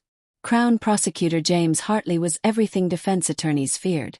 Methodical, charming, armed with evidence that looked damning from every angle. "Ladies and gentlemen of the jury." He faced them with practiced ease. "This case is about vigilante justice gone wrong. About 2 people who decided the law didn't apply to them. Who took it upon themselves to track, surveil, and ultimately attempt to kidnap a man. Yes, a criminal, but still a man protected by due process and rule of law. And in doing so, they created conditions that led directly to the murder of an innocent woman. Rachel Webb. 29 years old. Graphic designer. Loving daughter. Dead because Sienna Blackwell and Luca Santoro played detective instead of trusting the justice system. He pulled up photographs. Rachel smiling at her graduation. Rachel with her father at Christmas. Rachel's body being carried from the bombed restaurant in a black bag. The jury's faces hardened. I felt their judgment like physical weight. The defense will tell you they had good intentions, that they were trying to deliver Marcus Webb to authorities, that they believed they were doing the right thing. Hartley's voice sharpened. But intention doesn't matter when someone dies. Action matters. Consequence matters. And the consequence of Ms. Blackwell's actions is that an innocent woman is dead. That is not justice. That is murder by proxy. And that is why Ms. Blackwell must be held accountable. He sat down. The jury looked at me like I'd personally planted the bomb. Margaret stood. She'd warned me this would be uphill. That opening statements rarely changed minds. That trials were won in details, not dramatic speeches. But she tried anyway. Ladies and gentlemen, my client made mistakes. She broke laws. She used unconventional means to pursue justice. But she is not a murderer. She did not plant that bomb. She did not target Rachel Webb. She was attempting, however imperfectly, to deliver a criminal who'd stolen millions and destroyed lives to the authorities who should have caught him years ago. And someone else, someone with an agenda, used her operation as cover to commit actual murder. My client is guilty of poor judgment, but she is not guilty of murder. And over the next days, we will prove that the real villain in this story is someone who's very carefully stayed out of this courtroom. Someone who manipulated events to frame my client for crimes she didn't commit. Someone named Catherine Ashford. A murmur rippled through the gallery. I glanced back. Catherine sat in the third row, perfectly composed in an elegant black suit. Eyes met. She smiled. It was the smile of someone who'd already won. A2. The prosecution built their case with methodical precision. They called Elena Rossi's assistant, a young man who testified that I'd personally requested surveillance equipment, that I'd coordinated the operation, that I'd been the architect of the entire kidnapping plan. And did Ms. Blackwell express any concern about Marcus Webb's daughter? Hartley asked. No, sir. She specifically said Rachel Webb was acceptable collateral, if it meant bringing Marcus to justice. My stomach dropped. I'd never said that. Never even thought it. Objection. Margaret was on her feet. The witness is attributing statements without corroboration. Your Honor, we have text messages. Hartley pulled them up on the screen. A conversation between me and Elena's assistant. Clear as day. Rachel Webb is acceptable collateral. We proceed regardless. Except I'd never sent those texts. Never even had this man's number. Those are fabricated. I whispered to Margaret. Someone forged them. I know. Her voice was tight. But proving that is going to be difficult. The metadata looks legitimate. The writing style matches your other communications. Whoever did this was very careful. Catherine. Had to be Catherine. She'd planted evidence months ago, preparing for this moment. Building a narrative where I was the villain and she was the victim's champion. The testimony continued. Expert witnesses on explosive devices testified about the bomb that killed Rachel. Showed that it was sophisticated. Professional. The kind of thing that required planning and expertise. Could Ms. Blackwell have built this device? Hartley asked. Based on her technical knowledge as an architect? Possibly. The principles are similar. Structural weak points, load-bearing calculations, controlled demolition. Someone with her expertise could theoretically construct such a device. Theoretically meaning she had the knowledge.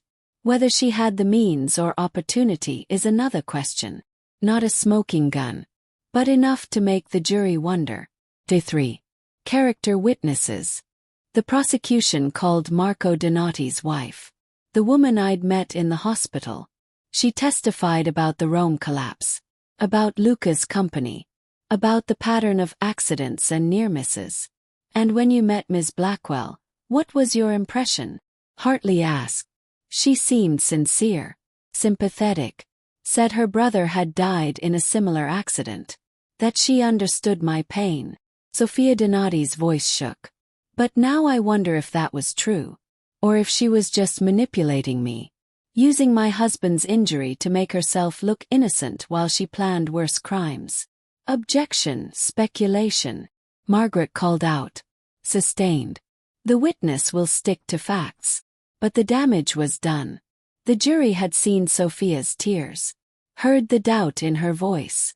Another nail in my coffin. Therefore, Catherine took the stand. She wore mourning black. Understated jewelry. Hair pulled back severely. The picture of dignified grief. Hartley walked her through her background. Her brother Jonathan. The bankruptcy that destroyed him. The alcoholism that killed him slowly. And when did you first learn about Marcus Webb's role in your brother's financial ruin? Hartley asked. 3 years ago. I hired investigators to understand what happened. They found the embezzlement. Found Webb's trail to the Cayman Islands. Found that he was living well on money he'd stolen from my brother and others. Catherine's voice was steady, controlled. I reported it to authorities. They said the statute of limitations had expired. That they couldn't prosecute. So I started gathering evidence privately. Hoping someone would eventually care enough to act. And did you have any contact with Ms. Blackwell or Mr. Santoro during this time? I approached Ms. Blackwell once. Offered to share information about Luca Santoro's business practices. I thought she might be an ally. Someone else hurt by the Santoro family's negligence. She refused to meet with me. Said she was handling it her own way. Catherine's eyes found mine. I should have known then what she was planning. Should have realized how dangerous she'd become. Every word was truth twisted into lie. I had refused to work with her. At Luca's advice, because we'd believed she was manipulating evidence. But the way Catherine told it, I sounded like I'd been planning violence from the start. And on the day of Rachel Webb's death. Where were you? Hartley asked. In London. But not near the restaurant. I was meeting with a solicitor about filing civil suits against Marcus Webb. Trying to use legal means to bring him to justice.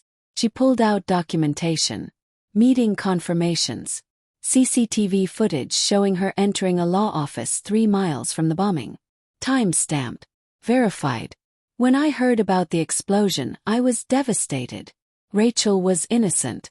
And she died because people like Ms. Blackwell decided justice was more important than human life. Margaret cross-examined. Tried to poke holes in Catherine's story. Asked about Antonio, about the sabotaged construction site, about her vendetta against the Santoro family. But Catherine had answers for everything. Documentation. Alibis. Witnesses who confirmed she'd been nowhere near any of the crimes. She'd built her case carefully. Made herself look like a concerned citizen trying to stop criminals while we looked like the criminals ourselves. By the time she stepped down, half the jury was nodding sympathetically. The other half was glaring at me. We were losing. Badly. Day 5. The defense's turn. Margaret called Luca to testify on my behalf. He'd changed into a suit. Expensive but understated. Prison hadn't broken him. If anything, it had sharpened him. Made him look dangerous and controlled and exactly like someone who could orchestrate a kidnapping. Mr. Santoro. Margaret's voice was professional. Tell the jury about your relationship with Ms. Blackwell. I hired her 6 months ago as my architectural assistant. She was talented, brilliant, had a perspective on safety and ethics that my company desperately needed. His eyes found mine. And yes, over time I fell in love with her. That doesn't make me objective. But it does make me certain of one thing. Sienna Blackwell is not a murderer. She's someone who made mistakes trying to do the right thing. But she never wanted anyone to die. Never planned violence. Never said Rachel Webb was acceptable collateral. That's a lie someone planted to destroy her. And who do you believe planted that lie? Catherine Ashford. Luca's voice hardened. She's been targeting my family for 3 years. She orchestrated the Rome construction collapse that injured my workers. She recruited my driver to sabotage my sights. She manipulated evidence to make us look guilty of crimes we didn't commit. And when we tried to bring Marcus Webb to justice, when we tried to do what she claimed she wanted, she used it as an opportunity to commit murder and frame us for it. Hartley stood. Objection. Speculation. Mr. Santoro has no evidence that Ms. Ashford was involved in the bombing. Sustained. Mr. Santoro will stick to facts he can verify. But Luca wasn't done. The fact is this: Catherine Ashford had means, motive, and opportunity to kill Rachel Webb. She had access to explosives through her investigations. She had reason to want Marcus Webb to suffer. And she had the perfect scapegoats in me and Sienna. We were planning to kidnap Webb. That's not in dispute. But we never planned to hurt his daughter. Someone else did that. Someone who wanted to destroy us while looking like a hero. That's not speculation. That's pattern recognition. The jury looked uncertain. Some sympathetic. Others skeptical. Then Hartley cross-examined. Mr. Santoro, you claim Ms. Ashford manipulated evidence. But isn't it true you have a history of cutting corners? Of prioritizing profit over safety? Of creating conditions that have killed workers in the past? I used to. Luca's honesty was brutal. I used to value speed over safety. Used to trust contractors who weren't trustworthy. Used to make decisions that put people at risk. But I changed. After the Rome demolition killed 7 people, including Sienna's brother, I changed everything. New protocols. New standards. New commitment to accountability. That's documented. Verified. Real. And yet accidents keep happening. The Rome collapsed 2 months ago. 3 workers injured. 1 critically. Hartley pulled up photos. That was under your new protocols. Your new standards. So maybe you haven't changed as much as you claim. That collapse was sabotage. Proven sabotage. Antonio Ricci confessed to switching materials at Catherine Ashford's direction. The police have his testimony. His communications with her. Physical evidence of tampering. Luca's voice stayed level. But you're not prosecuting her for that. You're prosecuting us for trying to stop a criminal while she commits actual crimes and walks free. That's not justice. That's convenience. Hartley smiled thinly. Let me ask you this, Mr. Santoro. If you were really trying to deliver Marcus Webb to justice, why not just report him to authorities? Why the elaborate surveillance operation? Why the kidnapping plan? Why not trust the legal system? Because the legal system failed. Luca's voice was quiet. Devastated. Webb stole millions. Destroyed lives. And nothing happened to him. No prosecution. No consequences. He's been living free in the Caymans for years while people like Jonathan Ashford drank themselves to death. The system didn't work. So yes, we tried something illegal. But we tried it because we believed justice mattered more than procedure. And look where that belief got you. Hartley gestured to the courtroom. Prison. Trial. A dead woman. Maybe the system exists for a reason, Mr. Santoro. Maybe vigilante justice is called vigilante justice because it's wrong. He sat down. The point had been made. We'd broken the law. However good our intentions, we'd broken the law. And someone had died because of it. The jury looked grim. Day 6. Closing arguments. Hartley went first. Summarized the evidence. The surveillance logs. The forged texts about acceptable collateral. The bomb expertise I theoretically possessed. The pattern of accidents around Luca's company. Everything adding up to a picture of 2 people who'd decided rules didn't apply to them. Ladies and gentlemen, I don't doubt they thought they were doing the right thing. I don't doubt they believed their cause was just. But roads to hell are paved with good intentions. And Rachel Webb is dead because these 2 people decided justice was more important than law. Convict them. Send a message that, in a civilized society, we don't tolerate vigilantes. No matter how noble they think they are. Margaret stood for our closing. She looked tired. But determined. My client made mistakes. She broke laws. She used questionable means to pursue a questionable goal. But she did not murder Rachel Webb. Someone else did that. Someone who's been manipulating this entire situation from the shadows. Someone who had everything to gain from framing my client. And yes, I'm talking about Catherine Ashford. She had motive. She had opportunity. And she had the one thing my client didn't have: a complete lack of conscience about collateral damage. My client cared about doing right. Catherine Ashford only cared about revenge. Ask yourselves, who's more likely to plant a bomb? Someone trying to catch a thief? Or someone who's been orchestrating sabotage and violence for years? Find my client not guilty. Not because she's innocent of all wrongdoing, but because she's innocent of murder. And that's what this trial is really about. She sat down. The judge gave jury instructions. Explained reasonable doubt. Explained burden of proof. Explained that they had to be certain, beyond reasonable doubt, that I was guilty of the charges. The jury filed out to deliberate. And we waited. 23 hours. That's how long the jury deliberated.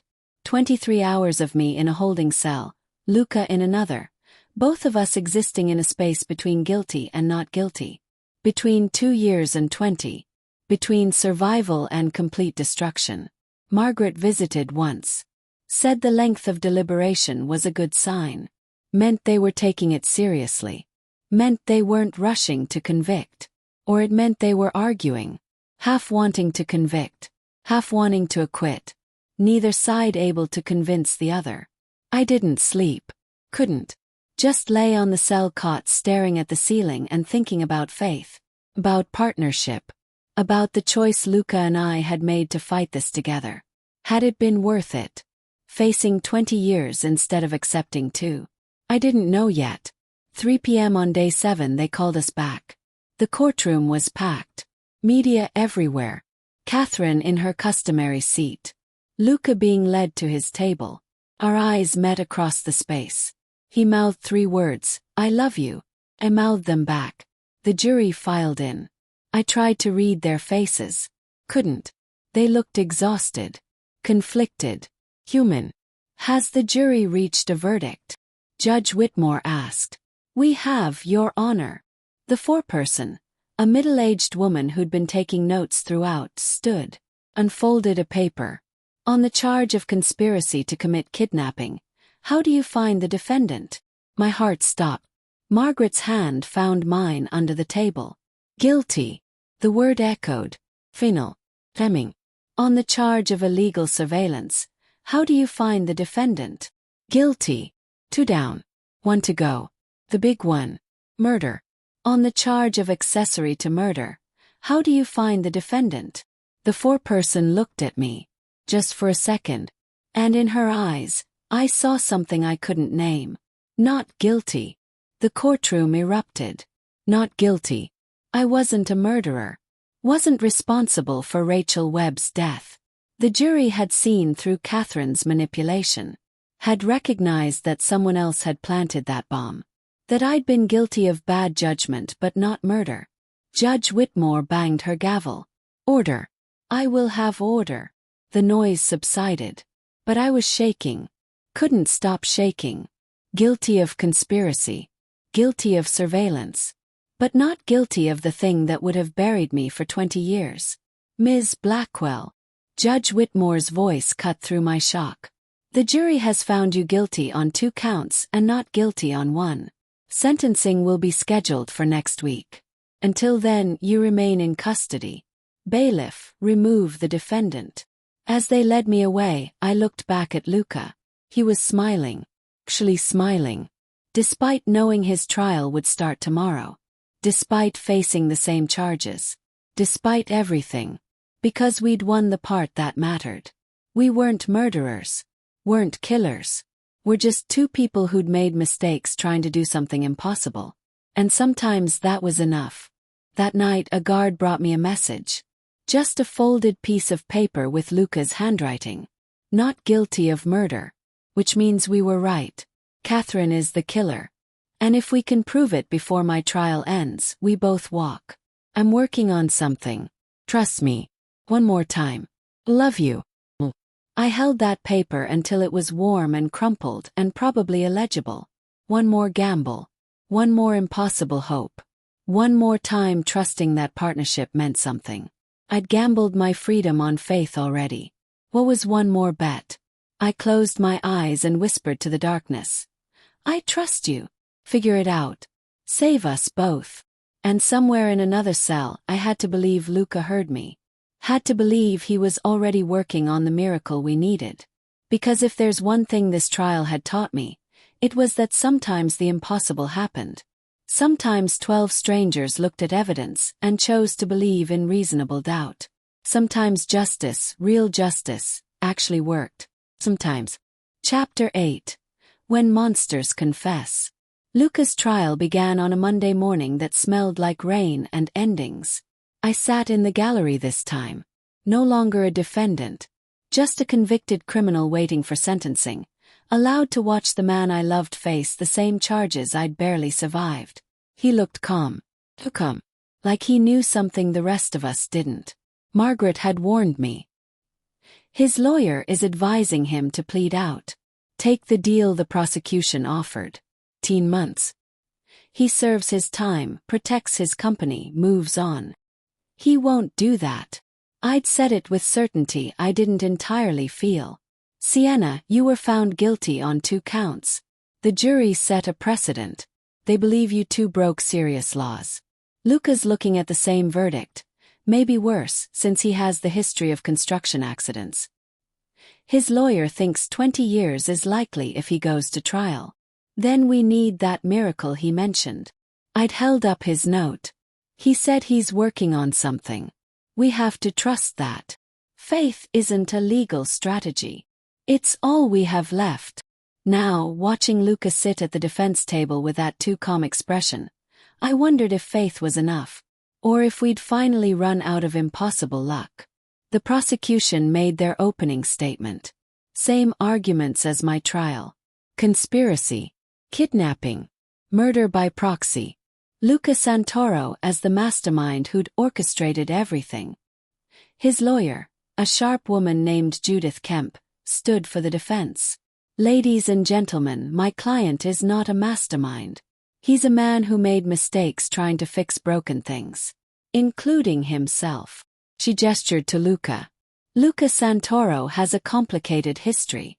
He's made decisions that cost lives. He's operated in gray areas. He's been ruthless and successful and, frankly, not always a good person. But he's also spent the last 2 years trying to change. Trying to build something better than his past. And when he saw an opportunity to deliver actual justice, to catch a criminal the system had failed to catch, he took it. Was it legal? Well, was it right? That's what you'll decide. But was it murder? Absolutely not. Someone else killed Rachel Webb. Someone who's been manipulating events to destroy my client. And before this trial ends, we will prove who that someone is. Catherine sat in the same seat she'd occupied during my trial. Same black suit. Same composed expression. But something in her eyes flickered at Judith's words. Fear. Or excitement that they were about to fail spectacularly. A2. The prosecution presented their case. Same evidence. Same witnesses. Same fabricated texts and expert testimony about bomb-making capability. They called me as a witness. A convicted criminal testifying about our conspiracy. Hartley questioned me with surgical precision. Ms. Blackwell, you were found guilty of conspiracy to commit kidnapping and illegal surveillance. Is that correct? Yes. No point denying it. And this conspiracy, it was planned with Mr. Santoro? We planned it together. As partners. I met Luca's eyes across the courtroom. Everything we did together. Every decision. Every risk. Every mistake. Including the mistakes that led to Rachel Webb's death. We didn't kill her. Kept my voice steady. We planned to kidnap her father. That was wrong. Illegal. But we never targeted Rachel. Someone else did that. Someone who wanted Marcus Webb to suffer and wanted us to take the blame. And who do you believe that someone was? Catherine Ashford. A murmur rippled through the gallery. Catherine's expression didn't change. You're accusing Ms. Ashford of murder based on what evidence? Hartley's tone was skeptical. Based on pattern, motive, opportunity. She's orchestrated violence before. The Rome construction collapse that injured Marco Donati. She recruited people to sabotage Luca's sites. She's been systematically destroying him for 3 years. Killing Rachel Webb fits that pattern perfectly. Hurts Marcus. Frames us. It's exactly what someone planning long-term revenge would do. Or it's a convenient narrative you've created to avoid responsibility for your actions. Hartley smiled thinly. No further questions. Judith cross-examined. Let me elaborate on Catherine's vendetta. Let me explain how carefully she'd manipulated evidence. But without proof, without actual evidence of her involvement, it all sounded like desperation. By the end of day 2, the jury looked as skeptical as they had during my trial. We were losing. Day 3. Luca took the stand. He looked directly at the jury as Judith questioned him. No evasion. No performance. Just raw honesty. I'm not a good man. He said it simply. I've made decisions that killed people. Prioritized profit over safety.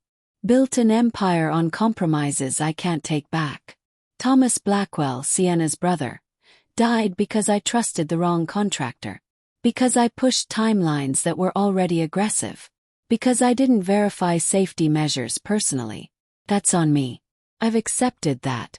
I've changed my entire operation because of it.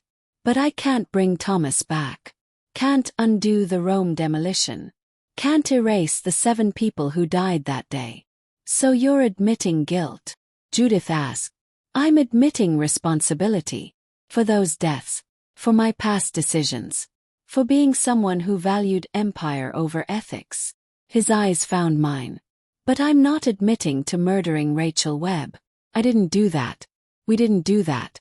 And I'm not going to prison for a crime I didn't commit just because my past makes me look guilty of everything. Hartley's cross-examination was brutal. Mr. Santoro, you claim you've changed. But isn't attempting to kidnap someone proof you haven't? That you still believe you're above the law? I believe the law failed. Marcus Webb stole millions and no one stopped him. So yes, I tried something illegal to fix that failure. That doesn't make me a murderer. It makes me someone who cares more about justice than procedure. Justice or revenge. Because it seems to me you have a history of conflating the two. Maybe I do. Luca's voice didn't waver. Maybe I'm still learning the difference. But I know murder when I see it. And what happened to Rachel Webb was murder. Calculated. Planned. Executed by someone who wanted to punish Marcus Webb and destroy me in the process. That's not something I would do. That's something Catherine Ashford would do. Based on 3 years of her orchestrating violence and framing it as accidents. Based on her recruiting my staff to sabotage my sites. Based on her vendetta against my family going back years. Based on the fact that every piece of evidence against me and Sienna has been carefully manufactured to look damning while her hands stay perfectly clean. Luca leaned forward. She's good at this. Manipulation. At building cases that make her look like the victim while her targets look like monsters. But I'm not the monster in this story. She is. Those are serious allegations, Mr. Santoro. Do you have proof? Not yet. Luca's smile was slight. Dangerous. But I will. Before this trial ends, I will prove Catherine Ashford murdered Rachel Webb. And when I do, you'll understand exactly who the real criminal is. The courtroom went silent. Hartley recovered quickly. Your Honor, I move to strike that statement as baseless speculation. Motion granted. The jury will disregard Mr. Santoro's last comment. Judge Whitmore looked at Luca with something approaching curiosity. Mr. Santoro, I hope you have something to back up that claim. Otherwise, you're simply making your situation worse. I have something, Your Honor. Luca's voice was calm. Certain. My lawyer will present it tomorrow. That night Margaret visited me in holding. Luca's lawyer called. They have a witness. Someone who's agreed to testify about Catherine's involvement in the bombing. Her expression was cautiously hopeful. I don't know who. I don't know what they're going to say. But Judith seems confident it'll change everything. Who is it? My heart raced. They won't say until court tomorrow. Something about protecting the witness from retaliation. But Sienna, if this works, if this witness can prove Catherine killed Rachel Webb, both your convictions could be overturned. Conspiracy and surveillance charges reconsidered in light of new evidence. You could actually walk free. Or it could be a disaster. I forced myself to think rationally. Catherine's covered her tracks for 3 years. What witness could possibly have evidence against her? We'll find out tomorrow. Margaret gathered her files. Get some sleep. Tomorrow might change everything. I didn't sleep. Couldn't. Just lay in my cell thinking about miracles and faith and the note Luca had sent. Trust me. I'm working on something. This was it. The something. The gamble. The last impossible chance. Either we walked free or we went to prison for 20 years. And I had no idea which outcome was more likely. Therefore, the courtroom was packed. Word had spread about Luca's mysterious witness. Media everywhere. Catherine in her usual seat, but for the first time she looked uncertain. The defense calls its first witness. Judith stood. Elena Rossi. The courtroom erupted. Elena walked in wearing a simple suit. Her face composed but her eyes nervous. She'd been in hiding for weeks. Now she was here. Testifying. Risking everything. Ms. Rossi. Judith's voice was gentle. You've been missing since Ms. Blackwell and Mr. Santoro were arrested. Where have you been? In hiding. Elena's voice carried despite her obvious fear. I was afraid. Afraid of Catherine Ashford. Afraid of what she'd do if I testified against her. And why are you testifying now? Because I can't let 2 innocent people go to prison for a murder Catherine committed. Elena looked at the jury. I was hired by Ms. Blackwell to investigate Marcus Webb. That part is true. But I was also approached by Catherine Ashford months before that. She wanted me to gather evidence against Luca Santoro. To build a case that would destroy him. I initially refused. But she offered me a lot of money. Enough that I took the job. What did that job entail? Surveillance on Santoro. Documenting his business practices. Finding vulnerabilities. Elena's hand shook. But she also asked me to do something else. She asked me to fabricate evidence. Text messages. Communications. Things that would make Ms. Blackwell look guilty if anything went wrong. The jury leaned forward. This was new. And did you fabricate evidence? Yes. Elena's voice cracked. I created the text messages about acceptable collateral. I never spoke to Ms. Blackwell directly about Rachel Webb. Catherine told me what to write, what to fake. She was building a case against them long before the bombing. Preparing for the moment when she'd need to frame them. And the bombing itself. Do you have knowledge of who planted the device? Elena pulled out her phone. I have recordings. Conversations between Catherine and a man named Victor Petrov, a demolitions expert she hired. They discuss the bombing, timing, the placement, how to make it look like Ms. Blackwell and Mr. Santoro were responsible. She handed the phone to Judith, who queued up the audio. Catherine's voice filled the courtroom. Clear. Unmistakable. Victor, I needed to look like amateurs trying to target Marcus.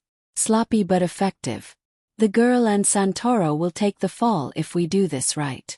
A male voice responded. The daughter. You're sure? Positive. Rachel is the only person Marcus cares about. Her death will destroy him. And it'll make Blackwell and Santoro look like monsters who create collateral damage. Perfect framing. When? Sunday evening. They'll be moving against Marcus that night. We do it then. Make sure the timing aligns. I'll be at my solicitor's office. Fully alibied. You handle the rest. The recording ended. The courtroom was silent except for the sound of my heart hammering. Catherine stood abruptly. "That's fabricated. Deep-fake audio. Sit down, Ms. Ashford." Judge Whitmore's voice cut like steel. "You'll have your chance to respond. Through proper channels. Bailiff, detain Ms. Ashford for questioning." Catherine looked at the bailiff approaching her, at Elena on the stand, at me in the gallery, and something in her expression broke. "She killed my brother." Catherine's voice was raw, desperate. "Jonathan died because of them. Because of the Santoro family's negligence. Because no one cared enough to save him. So yes, I planned the bombing. Yes, I hired Victor. Yes, I manipulated evidence. But they deserved it. They deserved to pay for what they did." "Ms. Ashford, you're confessing to murder." Judge Whitmore's tone was incredulous. "In open court. Are you aware?" "I'm aware I've already lost." Catherine's laugh was broken. "Elena betrayed me. The recordings prove everything. Yes, I killed Rachel Webb. I orchestrated the Rome collapse. I've spent 3 years destroying Luca Santoro. And I'd do it again. Because some people deserve to burn." The bailiff reached her. She didn't resist. Just looked at me one final time. "You should have stayed out of it, Sienna. Should have let me have my revenge. Instead you fell in love with him. Chose him over justice for your brother. That makes you as guilty as he is. Justice isn't revenge." I said it quietly. "Thomas wouldn't have wanted this. Any of this. He would have wanted the truth. Not more bodies piled on top of his." "Then your brother was weak." Catherine spat. "And you're a fool for believing love fixes anything." They took her away. Led her out of the courtroom in handcuffs. Her confession recorded. Her guilt established. Her vendetta finally ended. The judge called for a recess. Then summoned both legal teams to chambers. Luca's eyes found mine across the courtroom. He mouthed 2 words: "We won." It took 3 more days for the legal machinery to process what had happened. Catherine's confession. Lena's testimony. The recordings proving premeditated murder and evidence fabrication. The full scope of Catherine's 3-year vendetta laid bare. The Crown prosecutor dropped all charges against Luca. Recommended my convictions be vacated given the new evidence. The judge agreed. By Friday afternoon we were both free. Not innocent. Never innocent. We'd still broken laws. Still conspired to kidnap Marcus Webb. Still operated in gray areas that made prosecutors uncomfortable. But we weren't murderers. Weren't the monsters Catherine had tried to make us. We were just 2 people who'd made impossible choices trying to survive impossible situations. And sometimes that was enough. They released us at the same time. Met at the prison gates with Margaret and Judith and a handful of reporters looking for statements. Luca walked toward me through late afternoon sun. Prison orange traded for his own clothes. Hair longer than before. Face marked by weeks of detention. But his eyes held the same intensity they'd always had. "Hi!" He stopped in front of me. Close enough to touch. Far enough to be cautious. "Hi!" Smiled. "Thanks for the miracle." Elena came through. I've been communicating with her through coded messages for weeks. Convinced her that Catherine would turn on her eventually. That testifying was her only chance at immunity. He reached out slowly. Gave me time to pull away. I didn't. His hand cupped my face. "I told you to trust me." "I did." I leaned into his touch. Even when it was stupid. Even when faith was all we had. "I trusted you." "Good." He kissed me. Reverent. Like I was something precious he'd almost lost. Because I'm going to spend the rest of my life earning that trust. Making sure you never regret choosing me over easier options. "I don't regret it." Kissed him back. "I regret the crimes. The conspiracy. The people who got hurt. But I don't regret you. Choosing partnership over survival. Then marry me." He said it simply. "I know it's too fast. I know we've only known each other 8 months and half of that was lies and prison. I know every rational reason to say no. But Sienna, I almost lost you to 20 years in prison. I'm not wasting another moment pretending I don't want forever with you. I laughed. Actually laughed. That's still the worst proposal I've ever heard. I'll do it properly later. With a ring and roses and a speech that makes you cry. His smile was beautiful. But right now, standing outside this prison, having just survived the impossible, I need to know. Will you marry me? Build something real with me? Help me be the man I'm trying to become? I looked at him. Really looked. Saw the scars and the hope and the man who'd gambled his freedom on faith that we'd survive together. Yes. The word came out certain. Yes, I'll marry you. Build with you. Love you even when it's complicated and difficult and probably a terrible idea. Yes. He pulled me against him. Held on tight. Thank you. For trusting me. For choosing this. For being brave enough to believe impossible things. Thank you for being worth it. I whispered against his chest. The reporters shouted questions. Cameras flashed. The world wanted statements and explanations and sound bites that made sense.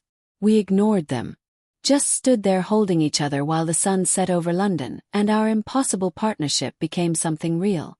Catherine was in custody. Marcus Webb would face trial eventually. Elena had agreed to testify about his embezzlement in exchange for immunity on her evidence fabrication. Antonio was serving time for his sabotage. The pieces of justice, imperfect and incomplete, were finally falling into place. And us, we were free. Guard. Changed.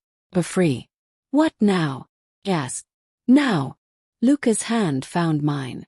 Now we go back to Italy. Rebuild Milan. Do it properly. Create something so beautiful and ethical it makes people forget we ever broke laws trying to deliver justice. Milan. Smiled. The project we never got to start. The project we'll finish together. He kissed my forehead. No more secrets. No more lies. Just two architects building something that lasts. In crime and architecture both. In crime and architecture both. Echoed. We walked away from the prison hand in hand. Two criminals who'd become partners. Two partners who'd become lovers. Two lovers who'd survived the impossible and chosen each other anyway. The story should have ended with us destroyed. With Catherine's revenge complete. With justice failing and love proving to be weakness. Instead, it ended with us walking into sunset, carrying scars and hope in equal measure, ready to build something new from the ruins of what we'd been. Not a happy ending. Not exactly. But an honest one. And sometimes that was the only kind worth having. Epilogue. Architects of Tomorrow. 1 year later. The Milan Tower rose 48 stories into Italian sky like a promise finally kept. I stood on the rooftop observation deck, watching sunset paint the city gold and crimson. From here, I could see everything we'd built. Glass and steel that caught light like hope. Sustainable materials that would outlast us both. Safety systems so redundant they'd become the new industry standard. It was beautiful, fickle, perfect. And it had taken every ounce of fight we had left to finish it. There you are. Luca's voice came from behind me. I should have known. You've been disappearing up here every evening this week. Turn. He wore jeans and a work shirt, covered in the honest dust of construction sites. We'd been hands-on with this project in ways CEOs rarely were. Checking every support. Verifying every material. Learning to trust the work while remembering why trust was dangerous. It's finished. I gestured to the cityscape. Actually finished. No corners cut. No bribes paid. No bodies in the foundation. Just architecture. Just architecture. He moved beside me, his arms settling around my waist. The ring on my left hand caught the light. Simple band of platinum, no diamonds. We'd married 3 months ago in a quiet ceremony at the villa. Just us, Margaret, Judith, and Marco Donati with his family. People who'd survived this story with us. Do you think Thomas would have liked it? Asked. The tower. What we built. Luca was quiet for a moment. I think your brother would have loved that you chose to build instead of burn. That you turned grief into something that will shelter people for generations. That you made his death mean something beyond revenge. I still miss him. The admission hurt. Every day. Every blueprint. Every decision about structural integrity. I hear his voice telling me to triple-check the calculations. Good. Luca kissed my temple. Keep hearing him. Let him make you better. That's how the dead live on, by making us better than we'd be without them. Below us, the city moved through its evening rhythm. People going home to families, to lives, to complicated, messy, beautiful existences that had nothing to do with our drama. Catherine's trial starts next month. I said it quietly. Margaret called. Asked if I wanted to testify. Do you? I don't know. I leaned against him. Part of me wants to face her one more time. Tell her how wrong she was about everything. About revenge. About love. About whether some people can change. And the other part wants to let her go. Let the courts handle it. Move forward without looking back. I turned in his arms. What do you think I should do? I think you should do whatever lets you sleep at night. His hands framed my face. If you need closure, testify. If you need peace, walk away. Either choice is valid. Either choice is yours. When did you become so wise? When I married someone who refused to let me stay broken. His smile was slight. You've spent the last year teaching me that redemption is daily work. That being better means choosing better every single time. That love isn't a weakness. It's the thing that makes us brave enough to face who we were and still believe in who we can become. I didn't teach you that. We learned it together. Then we're good teachers. He kissed me. Familiar. The kind of kiss that spoke of 1,000 other kisses and 1,000 more to come. Come on. Marco and Sophia are here. They want to see the finished tower before the official opening tomorrow. We took the elevator down. The building's mechanical systems hummed around us. Perfectly engineered, perfectly safe. Every detail vetted by 5 different inspectors. Every material sourced from ethical suppliers. Every worker paid fair wages with full benefits. It had cost 3 times what a typical project would cost. Taken twice as long. But it was right. And that mattered more than profit. Marco waited in the lobby with Sophia and their daughter, 3 years old now, running around the vast space with the unself-conscious joy of children who'd never known tragedy. Luca. Sienna. Marco embraced us both. He still walked with a slight limp from his injuries. Physical therapy had worked miracles, but some scars remained. It's magnificent. Truly. My father would have been proud to work on something like this. Your father would be proud of you. Luca said it firmly. You've helped oversee this project. Caught mistakes. Improved systems. This tower exists because you refused to let safety become secondary to schedule. Sophia touched my arm. Thank you. For what you did. Standing trial. Fighting for truth. I know it cost you everything. But it meant something. Plus, to everyone who works in construction. You proved that some people actually care. We didn't do it for recognition.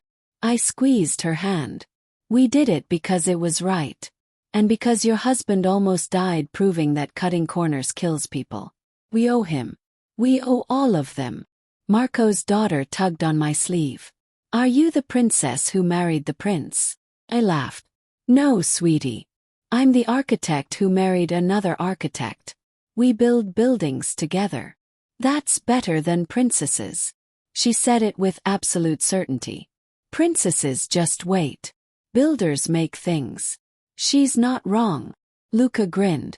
Out of the mouths of babes. We gave them a tour. Showed them the residential floors with their accessible design. The commercial spaces with natural light and air quality systems. The rooftop garden that would provide green space for residents. Every detail chosen to prioritize people over profit. This is the future. Marco said it quietly. What construction should be. Beautiful. Ethical. This is one building. Corrected. We have about 10,000 more to fix before construction becomes what it should be. So we better get started. Luca's hand found mine. Good thing we've got time. After Marco and his family left, Luca and I walked through the empty tower one final time. Our footsteps echoed in spaces that would soon be filled with lives and stories, and the messy, beautiful chaos of people existing. Do you ever regret it? Yes. Choosing me over easier options. Spending a year rebuilding instead of moving on. Every day. His honesty no longer hurt. I regret the time we lost. The pain we caused. The people who got hurt because of our choices. But do I regret choosing you? Choosing us? Never. Even though we're probably going to spend the rest of our lives proving we're not the monsters Catherine claimed we were. Especially because of that. He stopped in what would become someone's living room. Floor-to-ceiling windows overlooked Milan's lights. I don't want to be the man who values empire over ethics. I want to be the man who builds things that matter. With you. For the rest of my life. Even if it's harder. Even if it costs everything. You're such a romantic. Tease. I'm a realist who fell in love with an idealist. He pulled me close. You make me believe impossible things. Like that people can change. That love is strength. That two broken people can build something unbroken together. We're not unbroken. I touched his face. Traced the scar above his eyebrow. We're just broken in complementary ways. Fitting together despite the jagged edges. I'll take it. He kissed me. Deeper this time. With the weight of a year's worth of rebuilding behind it. Broken and together beats perfect and alone. My phone buzzed. Text from Margaret. Catherine pleaded guilty. 25 years. No trial necessary. It's over, Sienna. You can finally rest. I showed Luca. He read it in silence. How do you feel? He asked. Sad. The truth surprised me. She lost her brother. Spent 3 years consumed by revenge. And now she'll spend 25 years in prison having accomplished nothing except proving that rage destroys everything it touches. It's just sad. You have more compassion for her than she ever had for us. Maybe that's the difference between us. Put away my phone. She let grief make her cruel. We let it make us careful. She destroyed. We built. And in the end, that's what survival looks like. Choosing creation over destruction. Even when destruction feels justified. Look at you. Luca's voice was soft. Sienna Blackwell Santoro. The woman who came to destroy me and ended up saving me instead. I didn't save you. You saved yourself. I just gave you a reason to try. I leaned against him. And you gave me a reason to stop hating. To start building. To believe that some partnerships are worth every impossible choice. We stood there as night fell over Milan. Tower. Our city. Our imperfect, beautiful, hard-won life. Tomorrow the building would open. Press would come. People would tour. The world would see what ethical construction looked like when people chose it over profit. But tonight it was just ours.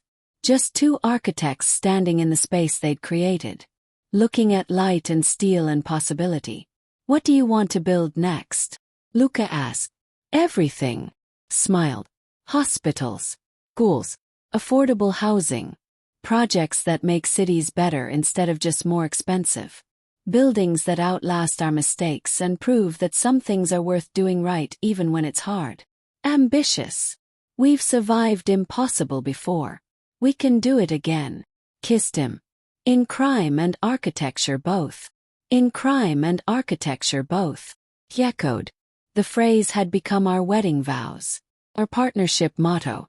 Our reminder that we'd built something real from terrible foundations. That love wasn't the weakness Catherine had claimed. That choosing each other, every single day in every single decision, was the bravest thing we'd ever done. The elevator chimed. Time to go home. To the villa where we'd first met. Where I'd planned destruction and found partnership instead. Where ghosts still lived in the walls but no longer controlled us. Where Thomas's memorial plaque hung in the courtyard garden. bronze and beautiful, with his name and dates and a single line I'd chosen. He built bridges. We continue his work. Ready. Luca offered his hand. Took it. Always. We descended together through the tower we'd built. Through 48 stories of glass and steel and hope. Through the physical manifestation of every choice we'd made. Every compromise. Every principle we'd refused to sacrifice. It wasn't perfect. We'd made mistakes. Costs had overrun. Schedules had slipped. We'd fought about materials and methods and the eternal tension between ideal and achievable. But it was ours. Built honestly. Built ethically. Built by two people who'd learned that construction was harder than destruction but infinitely more meaningful. Outside, Milan moved through its evening rhythms. Ancient and modern. Beautiful and flawed. A city that had survived empires and wars and centuries of human chaos. A city that kept building despite every reason to burn. We were part of that now. Part of the eternal human project of creating meaning from rubble. Of choosing tomorrow despite yesterday. Of building and building and building until the work itself became the point. Not redemption. Not forgiveness. Not erasure of the past. Just the daily choice to be better than we were. Together. Always together. I love you. I said it as we walked to the car. For all the terrible decisions and impossible choices and the fact that we're probably going to keep making mistakes for the rest of our lives. I love you too. Luca's arm wrapped around my shoulders. For teaching me that mistakes don't define us. How we fix them does. And that some partnerships are worth every scar. We drove back to the villa through Italian night. Past vineyards and olive groves and centuries of history. Past the places where we'd fought and failed and finally learned to trust each other. The villa lights gleamed in the distance. Imperfect and beautiful. Full of ghosts and hope in equal measure. Just like us. Just like everything we'd built. Just like everything we'd continue building for the rest of our lives. Because that's what architects do. We take ruins and raw materials. We take mistakes and second chances. We take broken people and impossible situations. And we build. Always we build. Then,